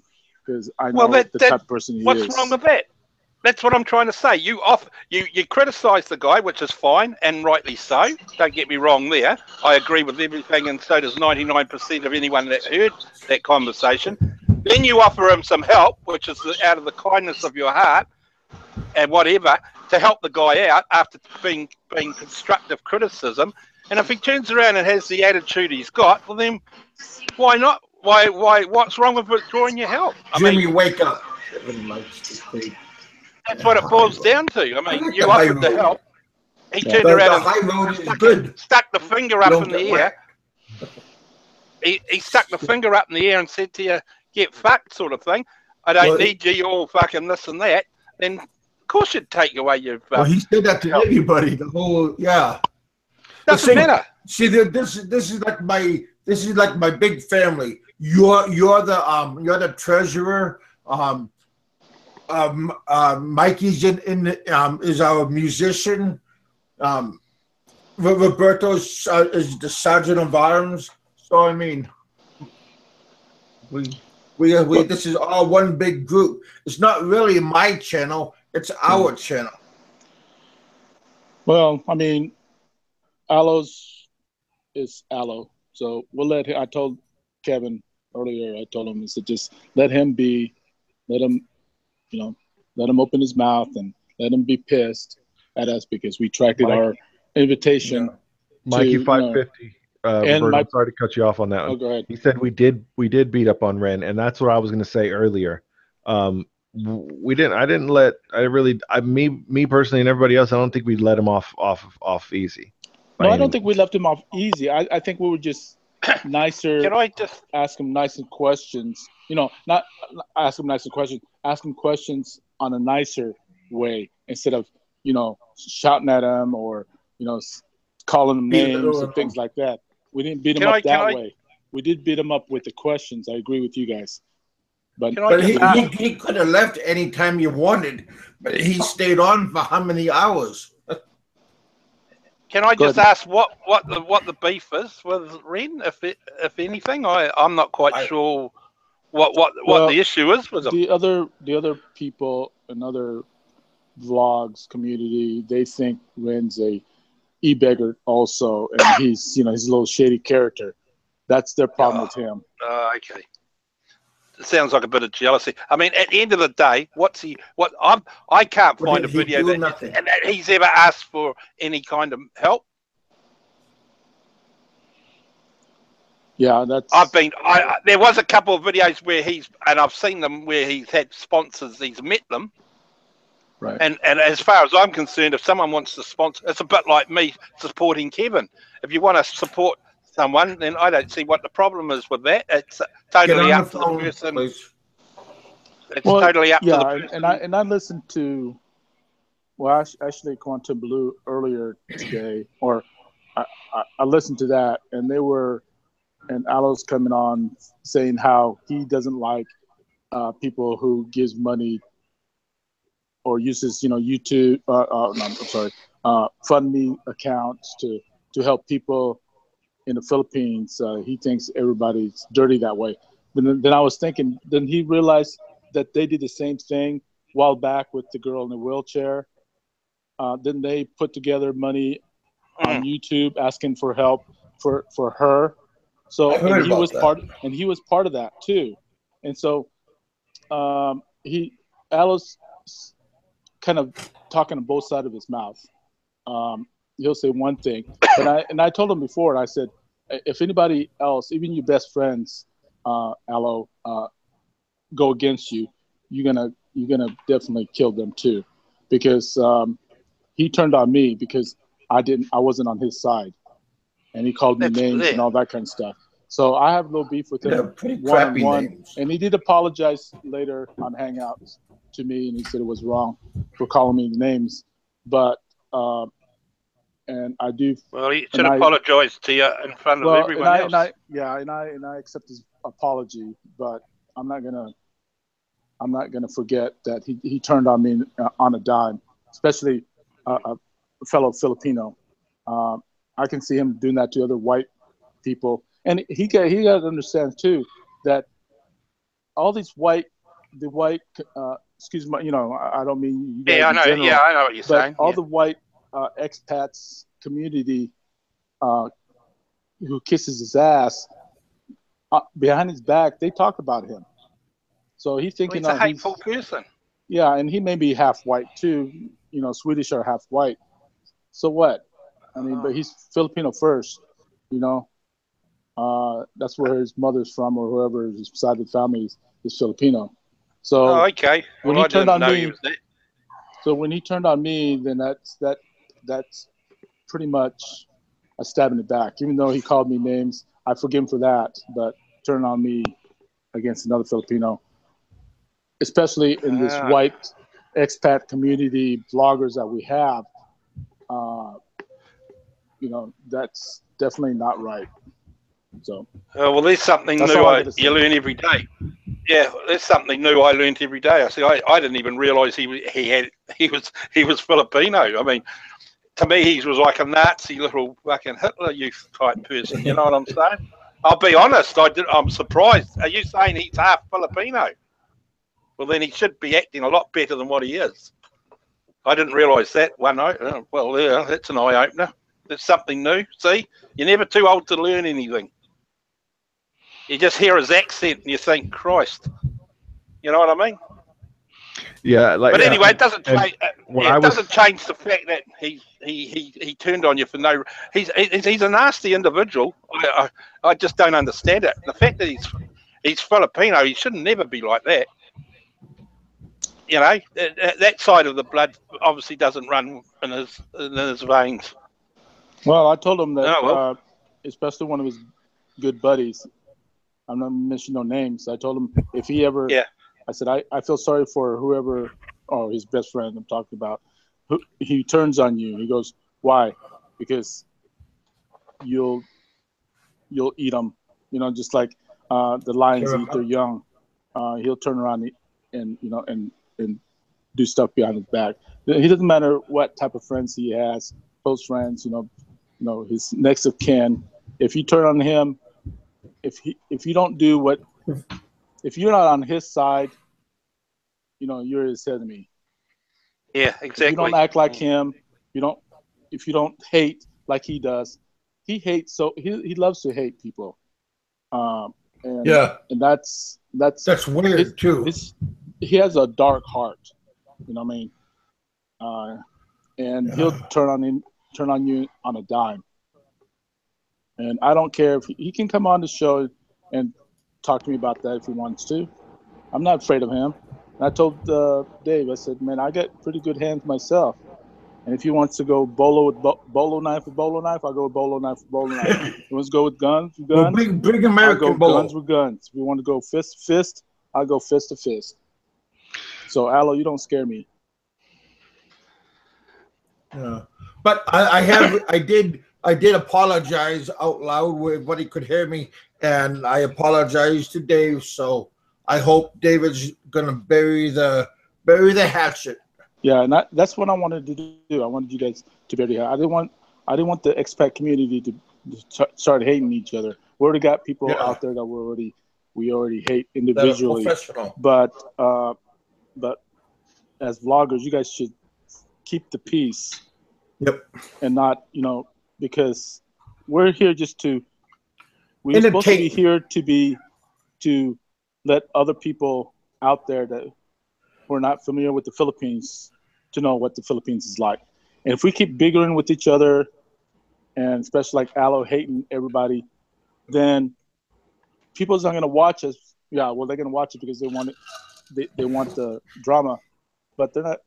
They came on to know about the Philippines and what's we had 20 people already, so now we're back to 13. Keep up the good work. What's you guys' opinion about that?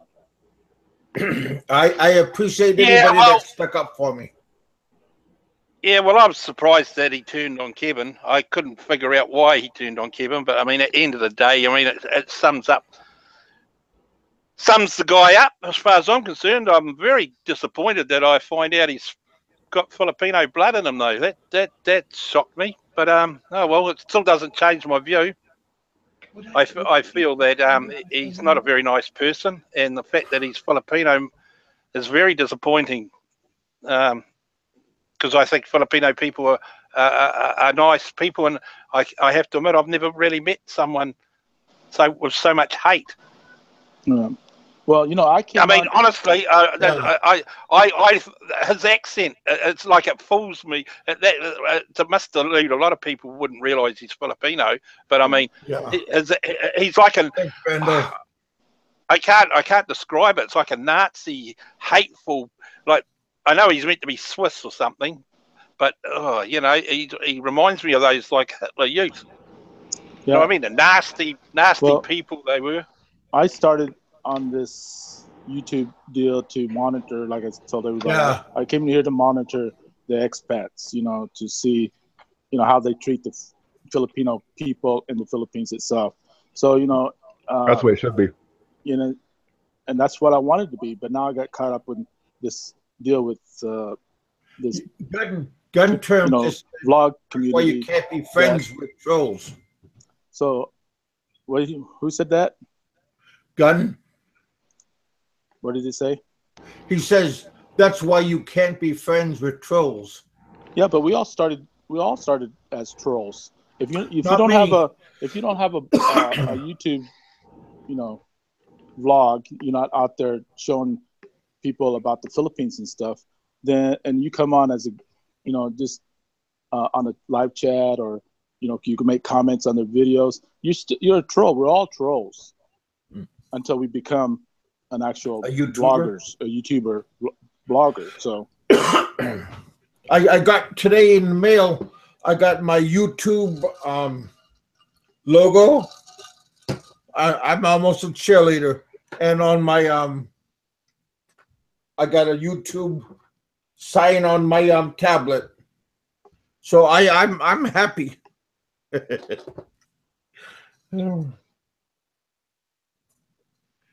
Yeah.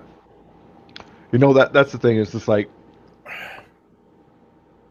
I don't know. I think people should focus their attention on people that are making the situations look bad, making the people look bad, so on and so forth. You know what I'm saying? Like making the Philippine people look bad, because the community and the people and the culture is a beautiful thing, and there are some people out there that are completely rude, taking advantage of the people and their Western status. Mikey 550, are you home right now? He said maybe the Swift half is the Nazi. Well, they were close. Hitler stayed out of Switzerland.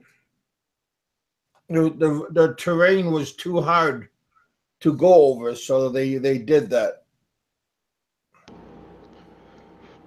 And another thing to add too, it's just like if anybody was here in the West, and anyone else's country, of course people are going to stand up and say, and voice their opinion what's right and what's wrong, in their country, and something that they hold dear in their heart of what they love, the place that they were born in. Yep. It's called freedom of speech. Yeah. And if people are definitely taking advantage of things, we don't nobody has to point it out, but without shining some light on it, then people will never know what the reality is, because there's a difference between reality and what's perceived by people. Yeah. Thank you. What time Well, is it? that was interesting. Yeah. What else is going on with you, Berto? Today's like my day off, and I'm trying to get all my fishing gear together because I'm gonna go upstairs. I want to do some fishing at my lake house this weekend. Come in.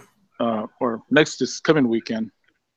I have a lake house at Eagle Mountain Lake, and I thought maybe, I took out all my fishing gears, and I noticed that I don't have a tackle box, and I can't find it. So I went out to. That's like going fishing without a fishing pole. Exactly, you know. Well, I got fishing poles and all that, but I have no baits, no for bass, no hooks, no weights, no boppers, you know, all that. What are you fishing for exactly? Well, I either fish for catfish or bass. That's the two main ones that I fish for.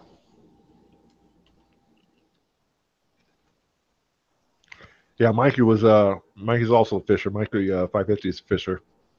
Have you fished in the Philippines at all?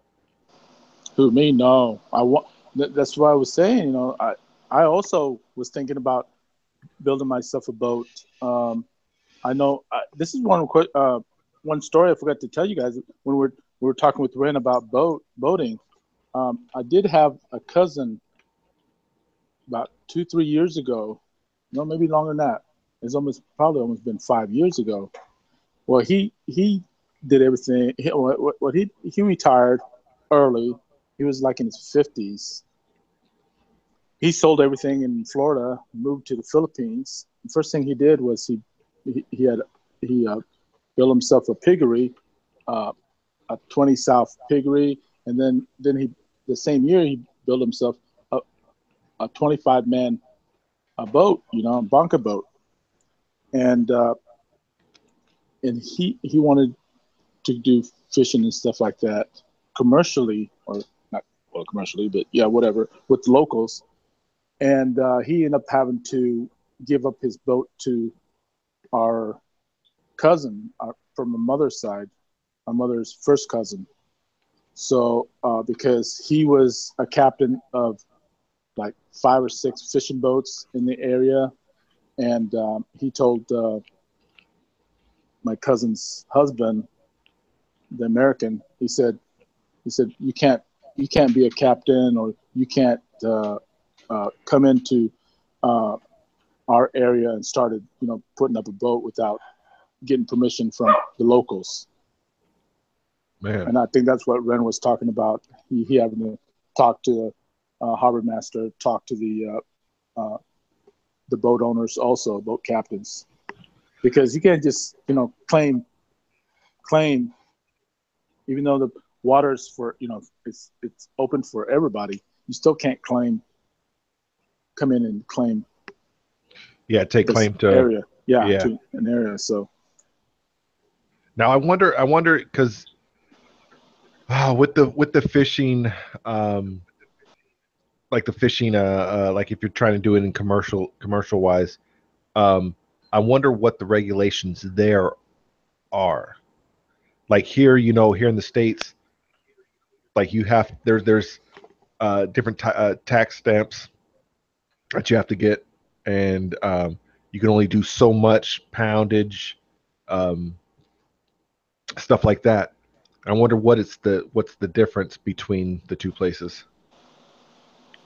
Well, besides getting your normal license, just like in the United States, a lot of the fishing vessels are out in international waters, and there's certain laws pertaining to that, but a lot of them do hit that 75-mile, off the coast, which is sort of like international waters.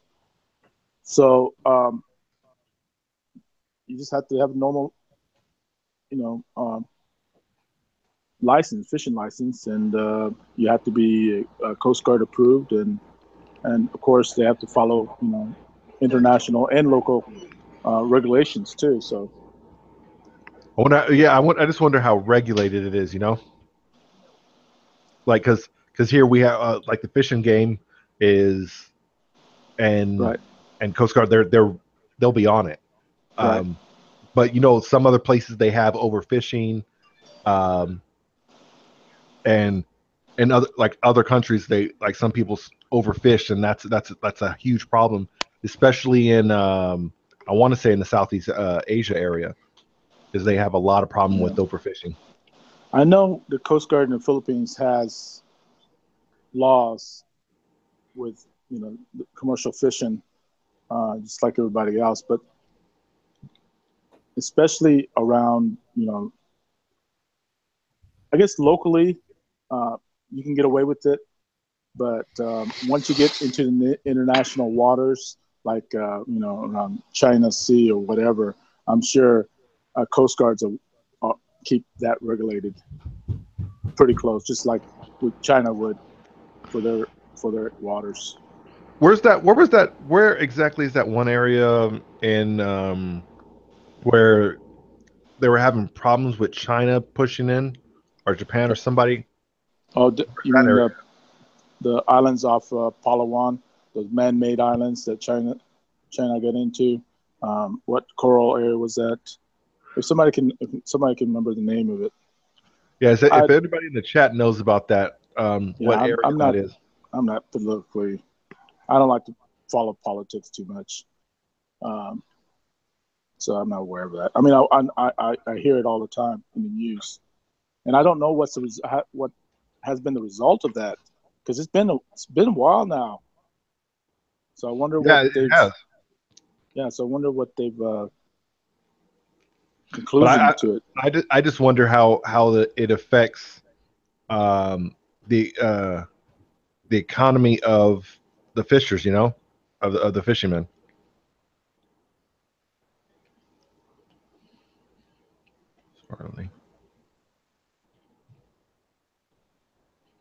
I don't know what that. Dwayne, I'm not sure what that is.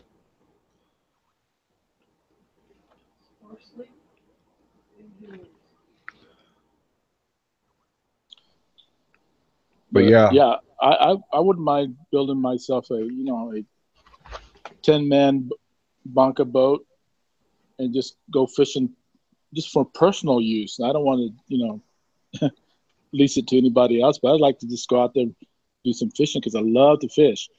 So I just go out there and do some trolling, net fishing, maybe some casting out. Try to catch a big fish. Yeah, do a little bit of everything, Yeah. Because I mean, and that's another thing where, with like in the Philippines, that's one thing I do love about the culture is that they are very self-efficient. Yes. Yeah. That's one thing I do love about that. And that's why I helped my brother out, and of course, and as far as like he always wanted to do his own fishing, that way he can catch his own fish for his own family. Pork and rice you can have so often. I mean, we have all kinds of pork. Can have pork till our ears go crazy, but yeah, fishing too. You gotta, you can catch anything out there: fish, crabs, shrimp. And the land is so fertile, also. Yeah, I'm not much of a green thumb. I'm still barely trying to get my plant. but the thing is, outside. Like, you don't have to really even be so much of a green thumb in the Philippines. Like, a lot of stuff, just that soil is very rich because of the volcanic activities that's there. Yeah, my grandpa before my aunt and uncles dwindled his all of his properties. He used to have back in the 50s and 60s. He used to have plantations, coconut plantation, banana tree plantations. He had at least a half a dozen of those suckers, and of course, his kids dwindled it all. By the time now it's all gone. So it's like, what a waste. A lot of my family, especially on my mother's side, they were gamblers and drinkers and stuff. So, of course, when my grandpa passed away, all the money grubbing kids sold them either by gambling or just selling them because they want the money to gamble. Do you see in the chat there? They did say that island. I couldn't pronounce it. Sporadically. Yeah. Ask them if they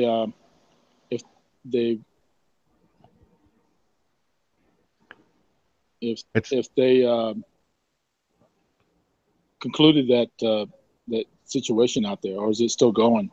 Is that situation still going, guys, out in the chat? Like, is it still a conflict that's going on? Because that island, I just looked it up. That island is not too far away from Vietnam.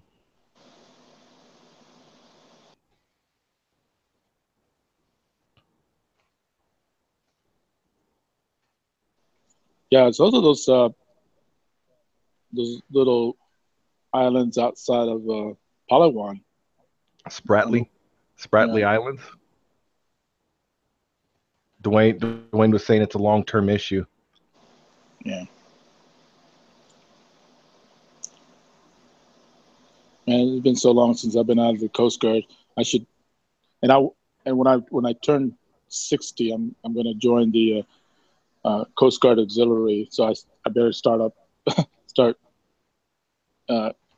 learning all the terms and regulations and laws and stuff. Yeah. Because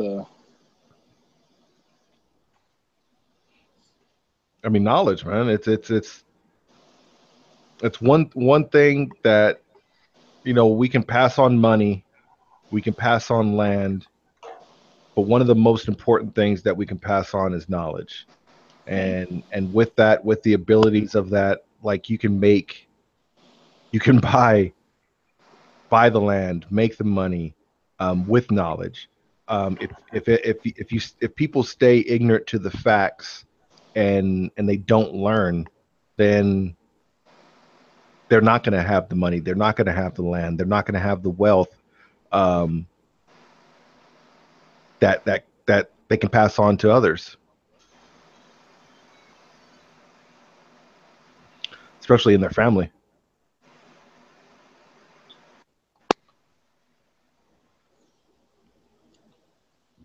Yep. But Mikey 550 was saying the other day that they don't have like the hooks that and stuff that we have here in the Philippines. Hooks. Yeah, like the like where you're threading the hooks through. I believe it was like I think he said the hammerhead hooks or something like that, the hammered hooks or something that they have there in the Philippines, where you have to tie a certain knot on there.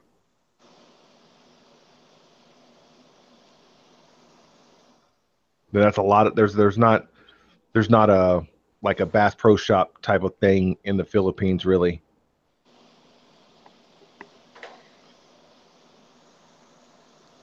There's only two types of knots that I use when I'm fishing. So,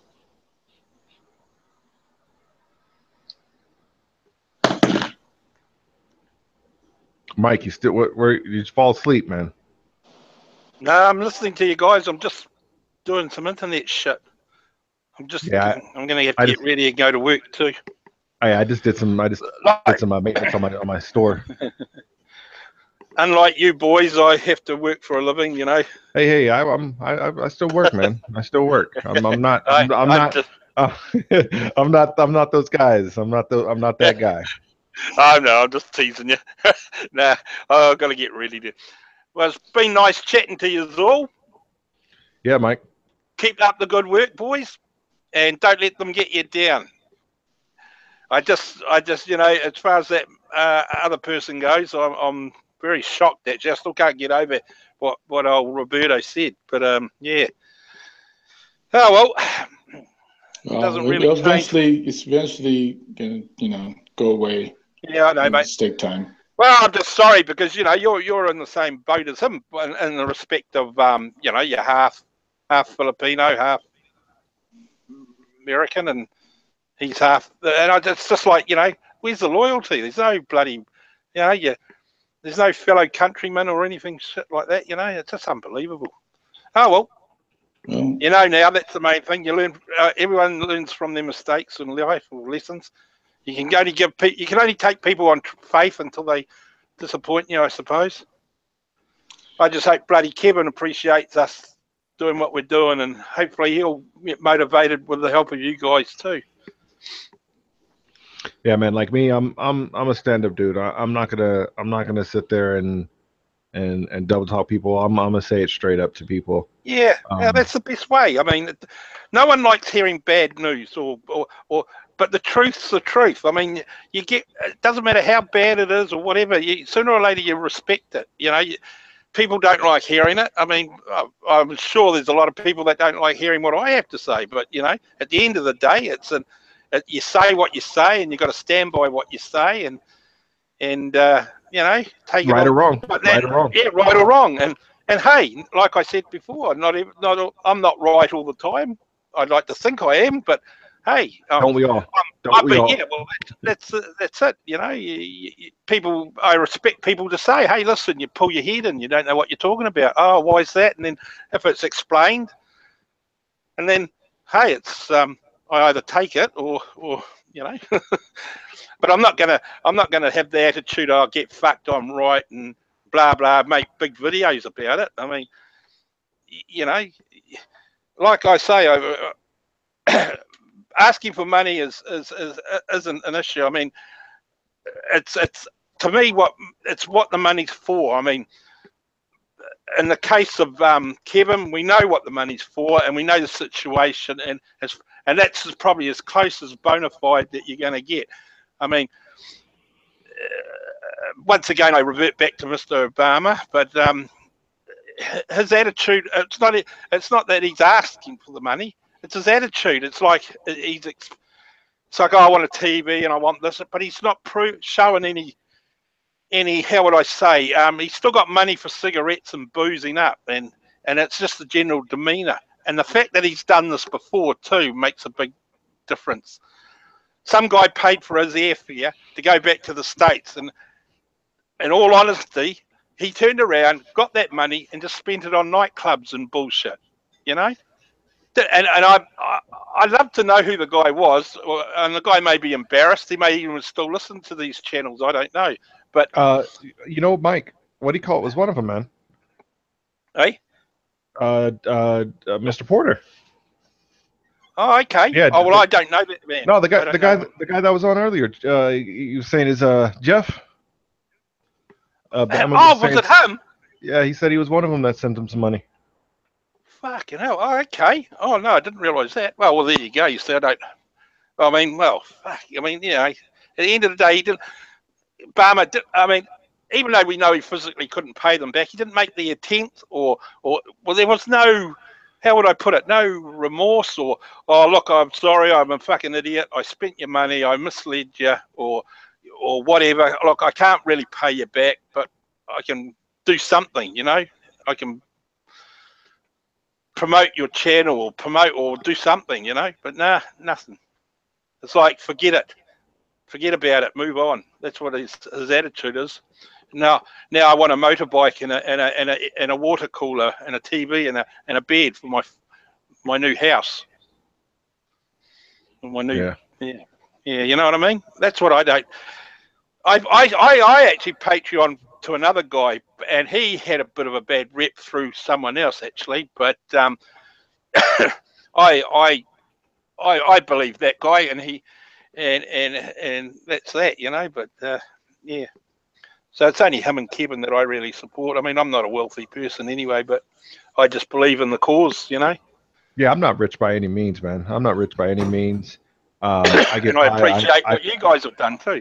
I fund my life. I have a fiance that I'm also going to be taking on. You know what I'm saying? We're going to work as a team. Thank you, boys and girls, for not killing each other. Yeah, we didn't. We almost did though. We almost did, Kev. Well. We're definitely going to work as a team and always better ourselves, our family, and our future family, better their lives. What the fuck's that? Oh, I found 10 cents. Shit.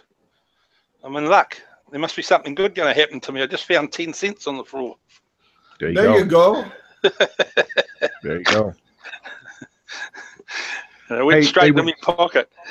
Roberto, I know it got touched on one of the shows, the past shows.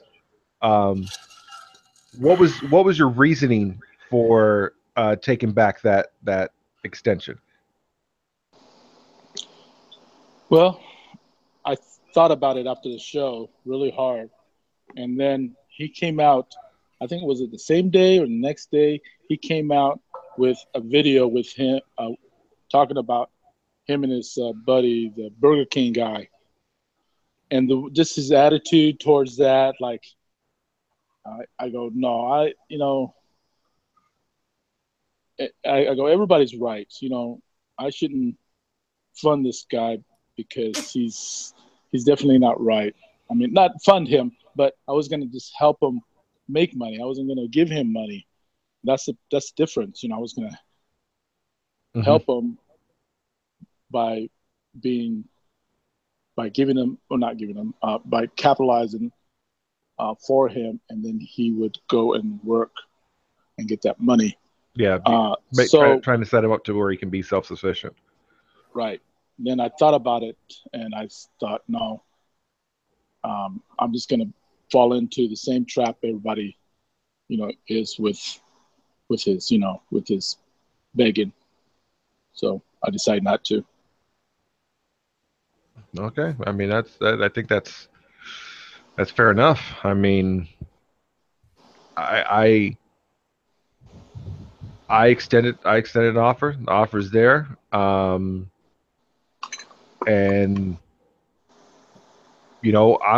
my name is Jason Rodimer. You know what I'm saying? It's not hard to find me. There's not too many Jason Rodimers out there. And really? I haven't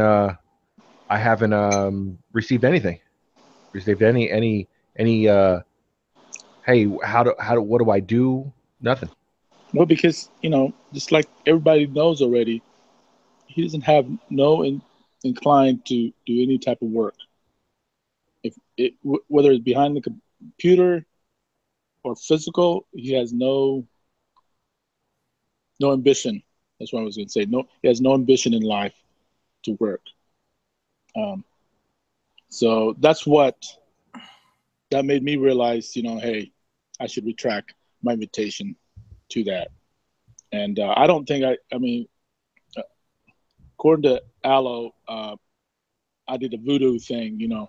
I helped someone. I try to help someone, or offer to help someone that people think that he is, he's no good type of guy.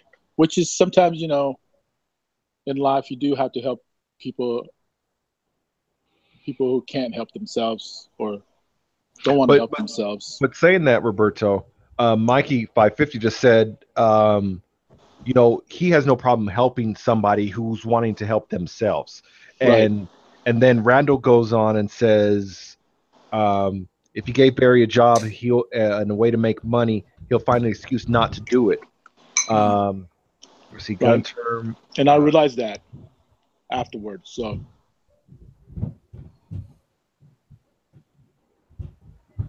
But that's a thing too. Is that you have to. There's ways to do it, and if you don't try, you're never gonna. If you're just saying, "Hey, give me," yes, people do. It's on that person to give. It is on that person to give. Whoever's giving the money, that's on them. But it's also on you to do something for yourself. Yeah. Have the ambition. Kev, send Mikey the link, man. Okay. Yeah. That's my reasoning. So, and Roberto, me, like I said, I'm gonna, like I just asked you straight out, what was your reasoning? And I'll ask anyone who, I'll ask them the same thing, because these are the questions that these are big boy questions. Yeah, that some answers, that need to be answered, or don't need to be answered, but getting every side and then making your own judgment and your assessment of it. That's a thing. See, I didn't take my medicine yet, so that's why I'm talking good.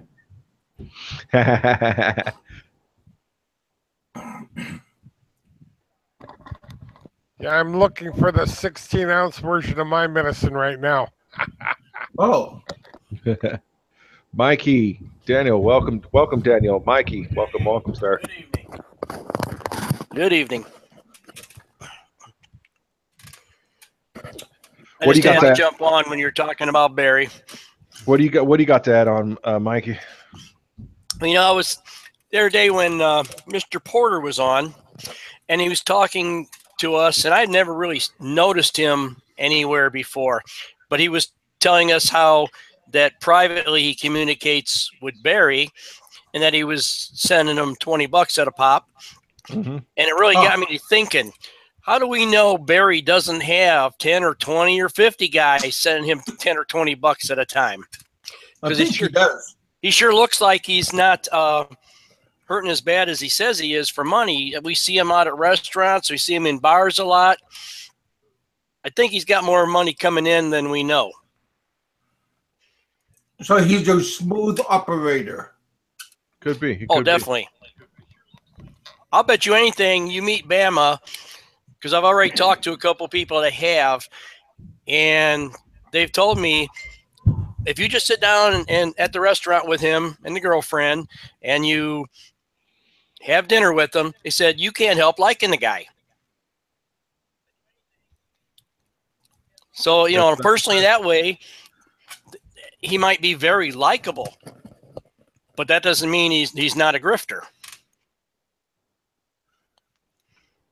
Yeah, you can like somebody, but you don't have to agree with or even be a part of what they're doing.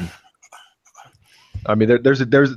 There's a difference to discern liking a person for what they are, but their actions are a total different thing that you might not even like. Right.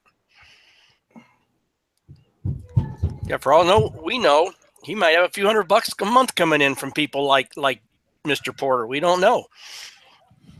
That's true. Gun Term asked and a now question. He's trying to get his furniture free on top of that. Off this topic of financial, and Barry, Gun Term asked a question. Does any of us know some? He says there are some medicines that are hard to get. Anyone know if gout medicine is easy to get there? Depends on. I would say it depends on. Is it a like an over-the-counter drug? Is it an opiate? Is it like, I mean, depending on what kind of drug it is, it might be easier to get. You're definitely going to get a generic version, from my understanding. I know my stepson takes something for his gout. There's some medicines that can be hard to locate in the Philippines. Yeah. Daniel, do you have anything? You said your stepson takes for gout. My stepson, he takes it. He takes some medicine. He also eats only fish and mostly fish, rice, and vegetables. Is it hard for him Red to get meat isn't good for gout.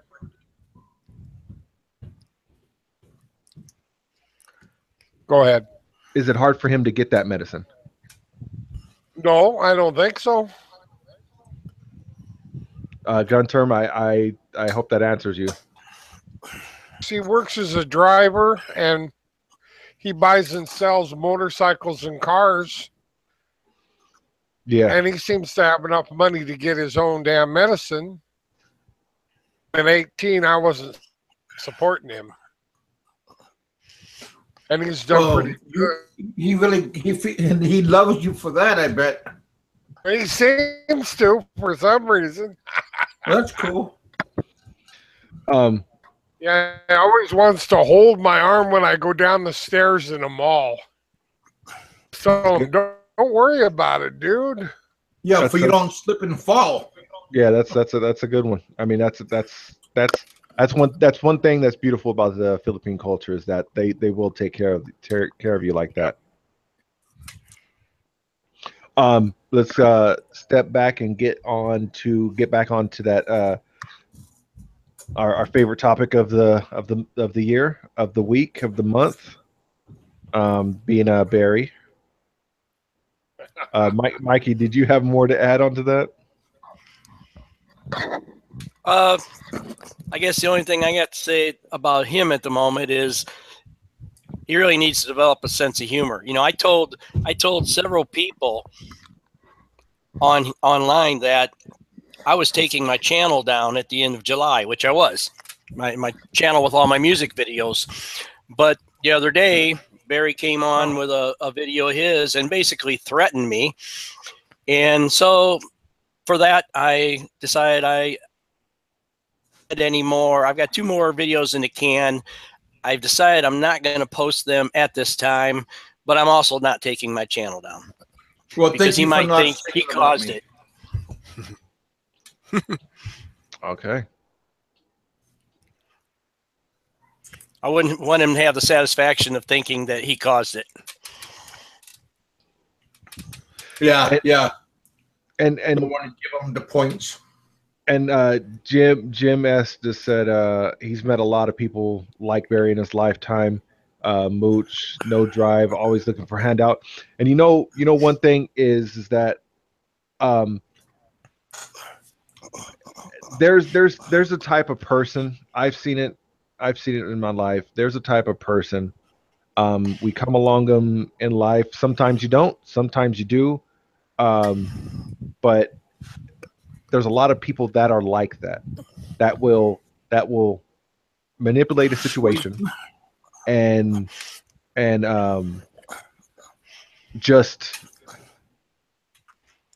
like play on people's emotions. Jason, you reached out to Barry. Has he contacted you?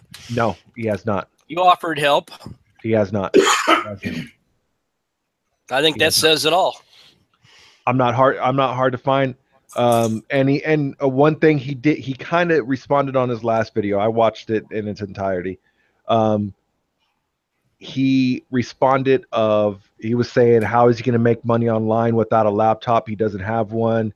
He doesn't have the money to buy one. But it doesn't take a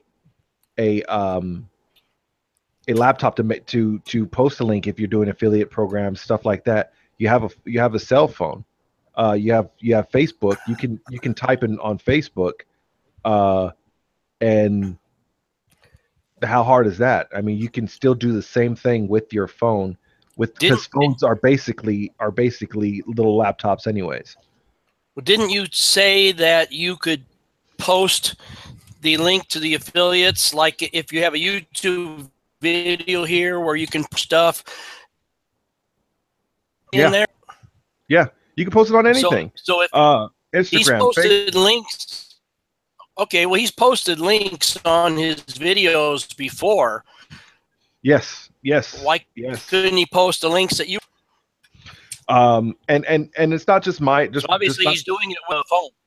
Just not even my store in general. He can there's other companies out there, Amazon, eBay, I mean, you name it, Asiana Air, any airline basically has an affiliate program.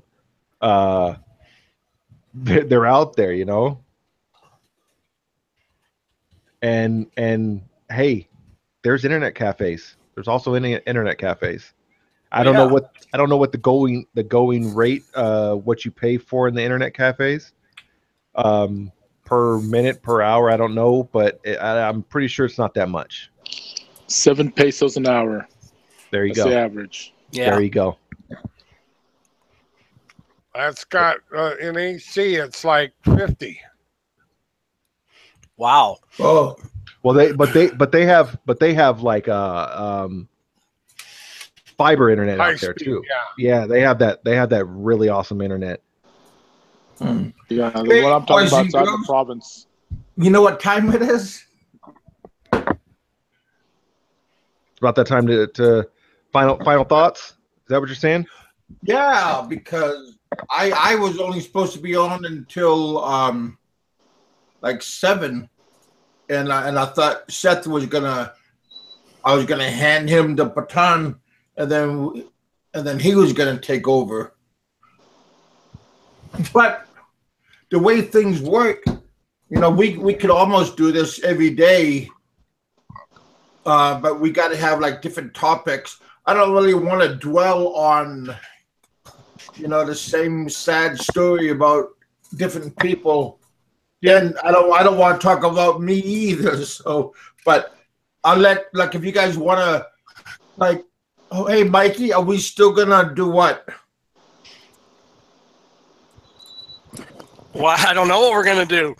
I mean, I'm worried about what ideas you might have. I'll just talk to you later on. Yeah. Hey, Kev, what kind of you got pills that makes you sleepy, huh? I got yeah, but I haven't been using them. I've been trying to wean myself off of them. Oh, see, Mikey, but those are doctor's prescriptions. Make sure the bottle has the top on it and it's not and the seal's not cracked. That is so wrong, man. Like information or something. That is so wrong, man. Seriously, I mean, just give you a hard time, Kev. Yeah, that's okay. Kevin, why don't you just go to sleep, leave your channel up 24/7, and let us use it? I'll just come on over and see you and just let the air out of your tires, or I'll give you one piece of butt wipe or something. Hey, just leave your link open, let us play here, and check on us every 24 hours or so.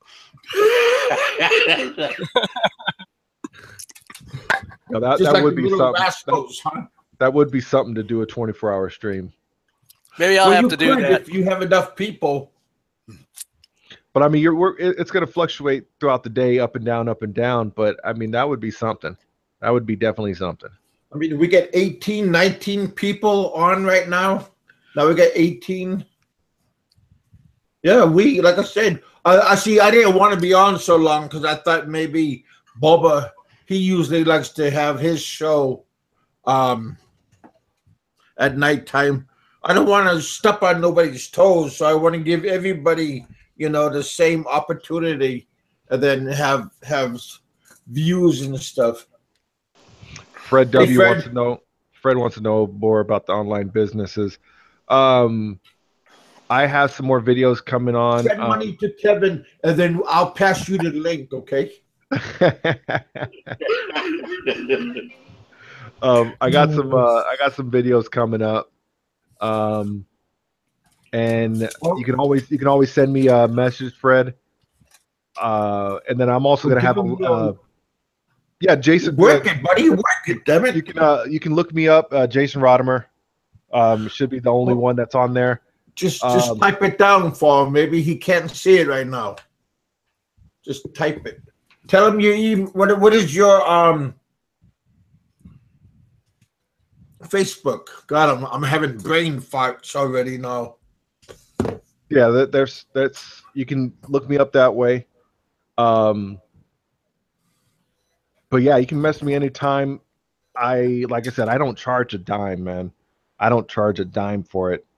I got within the next 9-8 days, I'm probably going to be doing a show with Matt Wilkie, and we're probably going to have some other guests on there about making passive income and online businesses, and some different ideas that you can do to make that passive income. Cool.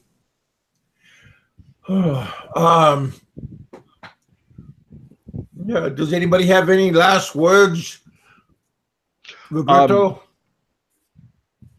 Roberto, go ahead. Roberto goes and takes naps and today's his day off. He's probably smacked it already.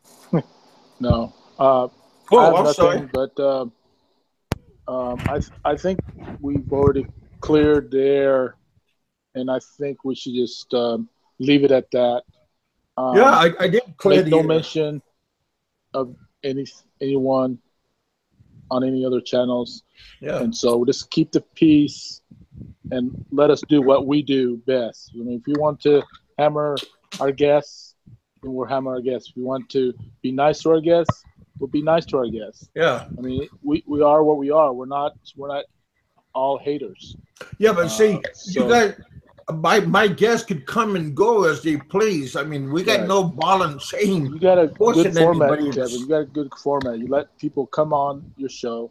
Anybody can come on, Yeah, speak their piece. You know, if they have a topic they want to discuss, they can discuss it. We don't all have to be haters. You know, we don't Yeah. have to have a dark heart. You know, we don't have to have mean heart. We don't have to, you know, we don't have well, to it's do that. okay But we're not not to trust that. anybody, but Right. don't Right. have a closed heart. Yeah, we can be what we want to be, but we don't want to be like other people. You know what I mean? Yeah.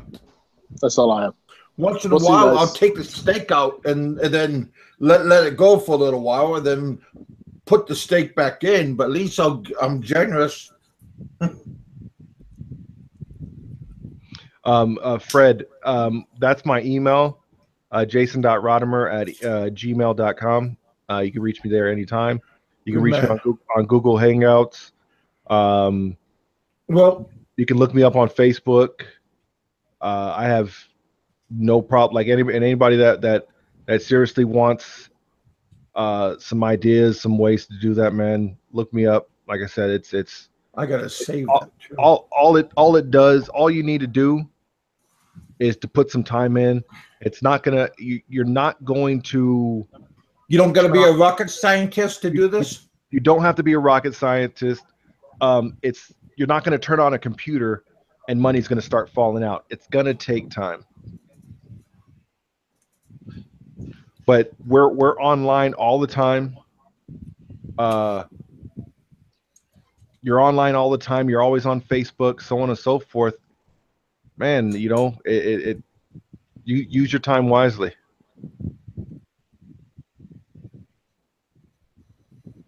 And this YouTube, a lot of people have said it. There is some money to be made. Not a lot of money. There is some money to be made in YouTube, but use this YouTube platform for marketing, networking, to make your money outside of YouTube. Yeah. Stepping stones. Yeah, man. Yeah. Everything takes baby steps. You can't just get up and start running. You got to take little bit steps at first, and then hopefully you'll see results. I don't know, but it just sounded good. For me, so. That's exactly right. That's exactly right, Kev.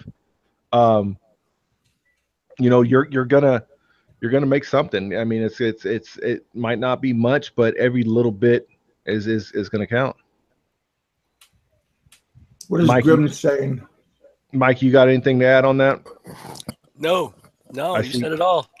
I see you going in the chat there. Hilarious. Well, Grim is being all he wants for Christmas is 2 front teeth. For your next vid. I know that Barry threatened me on his video, and I got more subs in the next couple days than I That's got what in the I'm whole talking 2 about. or 3 months before that. Say that? You know, they're waiting for that. They're waiting for that next #1 hit. Yeah. That's what it is. That's what it is, Mikey. Well, hey, Mike, somebody went on your channel, but he was talking to me, and he wants you to sing that song on my channel. So which one should I post? Money for nothing, but the drinks are free? Or because I told lies? Well, I think you should do the song live on my show. Okay, hold on. I'll do it live if you make it pay-per-view. We can do the super chat. Hey, that'd be cool. Here's a quick question for the chat. What was the name of the first song?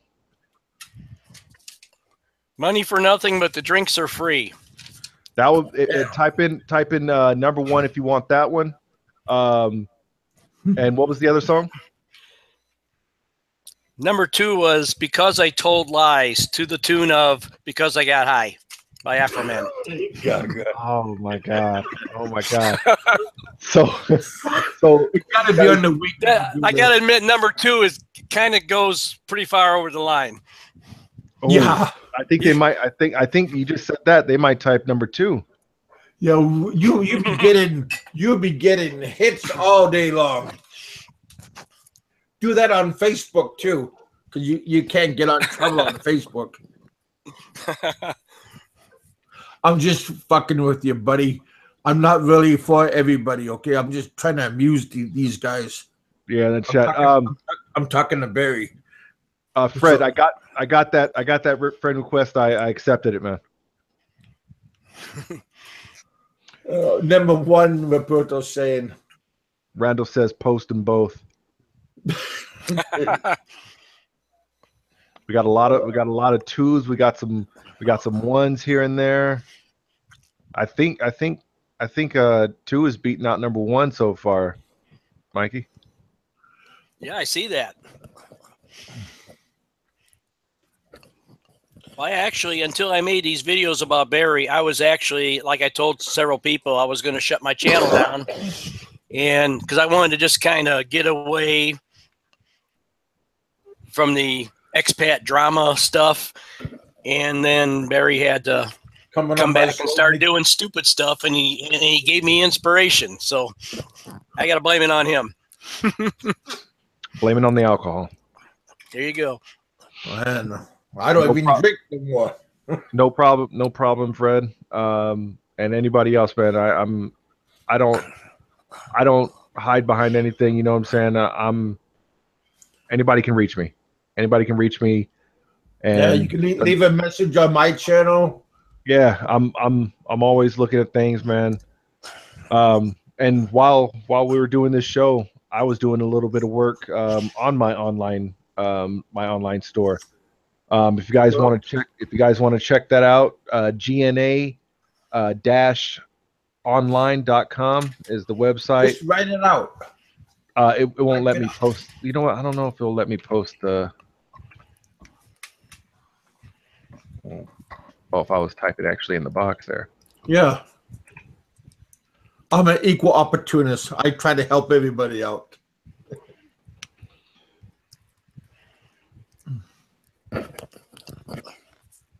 Yeah, it won't let me post that. Okay. Well, here I'll do this. Hold on.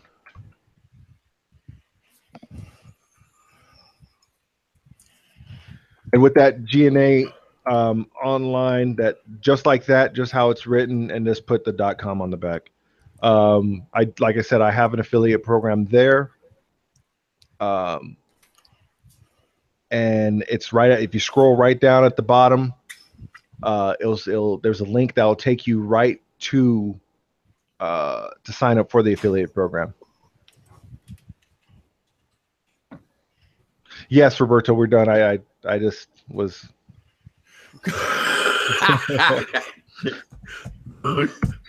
Sorry, buddy. Roberto got off. Yeah, he said he thought we were getting off. But yeah, that's all I got. That's all I got, Big Kev. Yep, Mikey, what do you got to say for yourself? When's the post, Mikey? Night. Go to sleep. So are we gonna see a post, a new icon post up on our alerts here with the new video? Could happen. Stay tuned. All right, guys. Any questions before we get off on the chat? Yep. Say it now. State your piece. The meter's running. Hey, Daniel, anything you want to say, buddy? I don't mean to keep you down. I'm going to wait for the next one.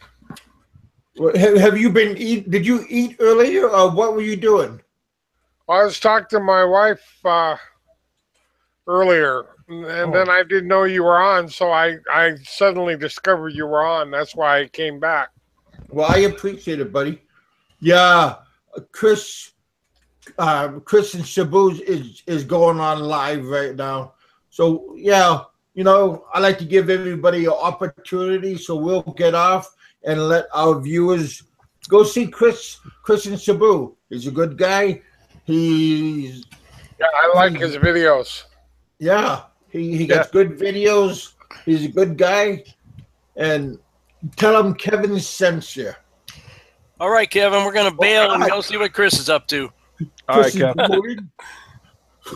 Random, you're not supposed to be. You got to be nice. Give people the chance. Don't. Yeah, I'm sub to Chris, and I got my alerts on there. I'm gonna go check them out. You know, I got. Yeah, I am too. I mean, like I said, I'll give everybody the chance and the benefit of the doubt. You know. Yeah. All right. Okay, everybody go in the see chat. what Chris is doing. 1, 2, 3, go. Bye. See you guys. Thanks for watching, and I'll talk to you guys later. Mikey 550, I'll talk to you very soon. See what's going on. And Jason, it's always a pleasure, buddy. I'll talk to you guys later on. Always thank you. Hey, thanks for that donation on my PayPal. I appreciate you guys helping me out. I really, really do. I'm not going to use it for drugs, booze, hookers. I'm going to take care of my family because my family comes first. All right, you guys. Peace out. God bless you guys. Thanks. See you tomorrow.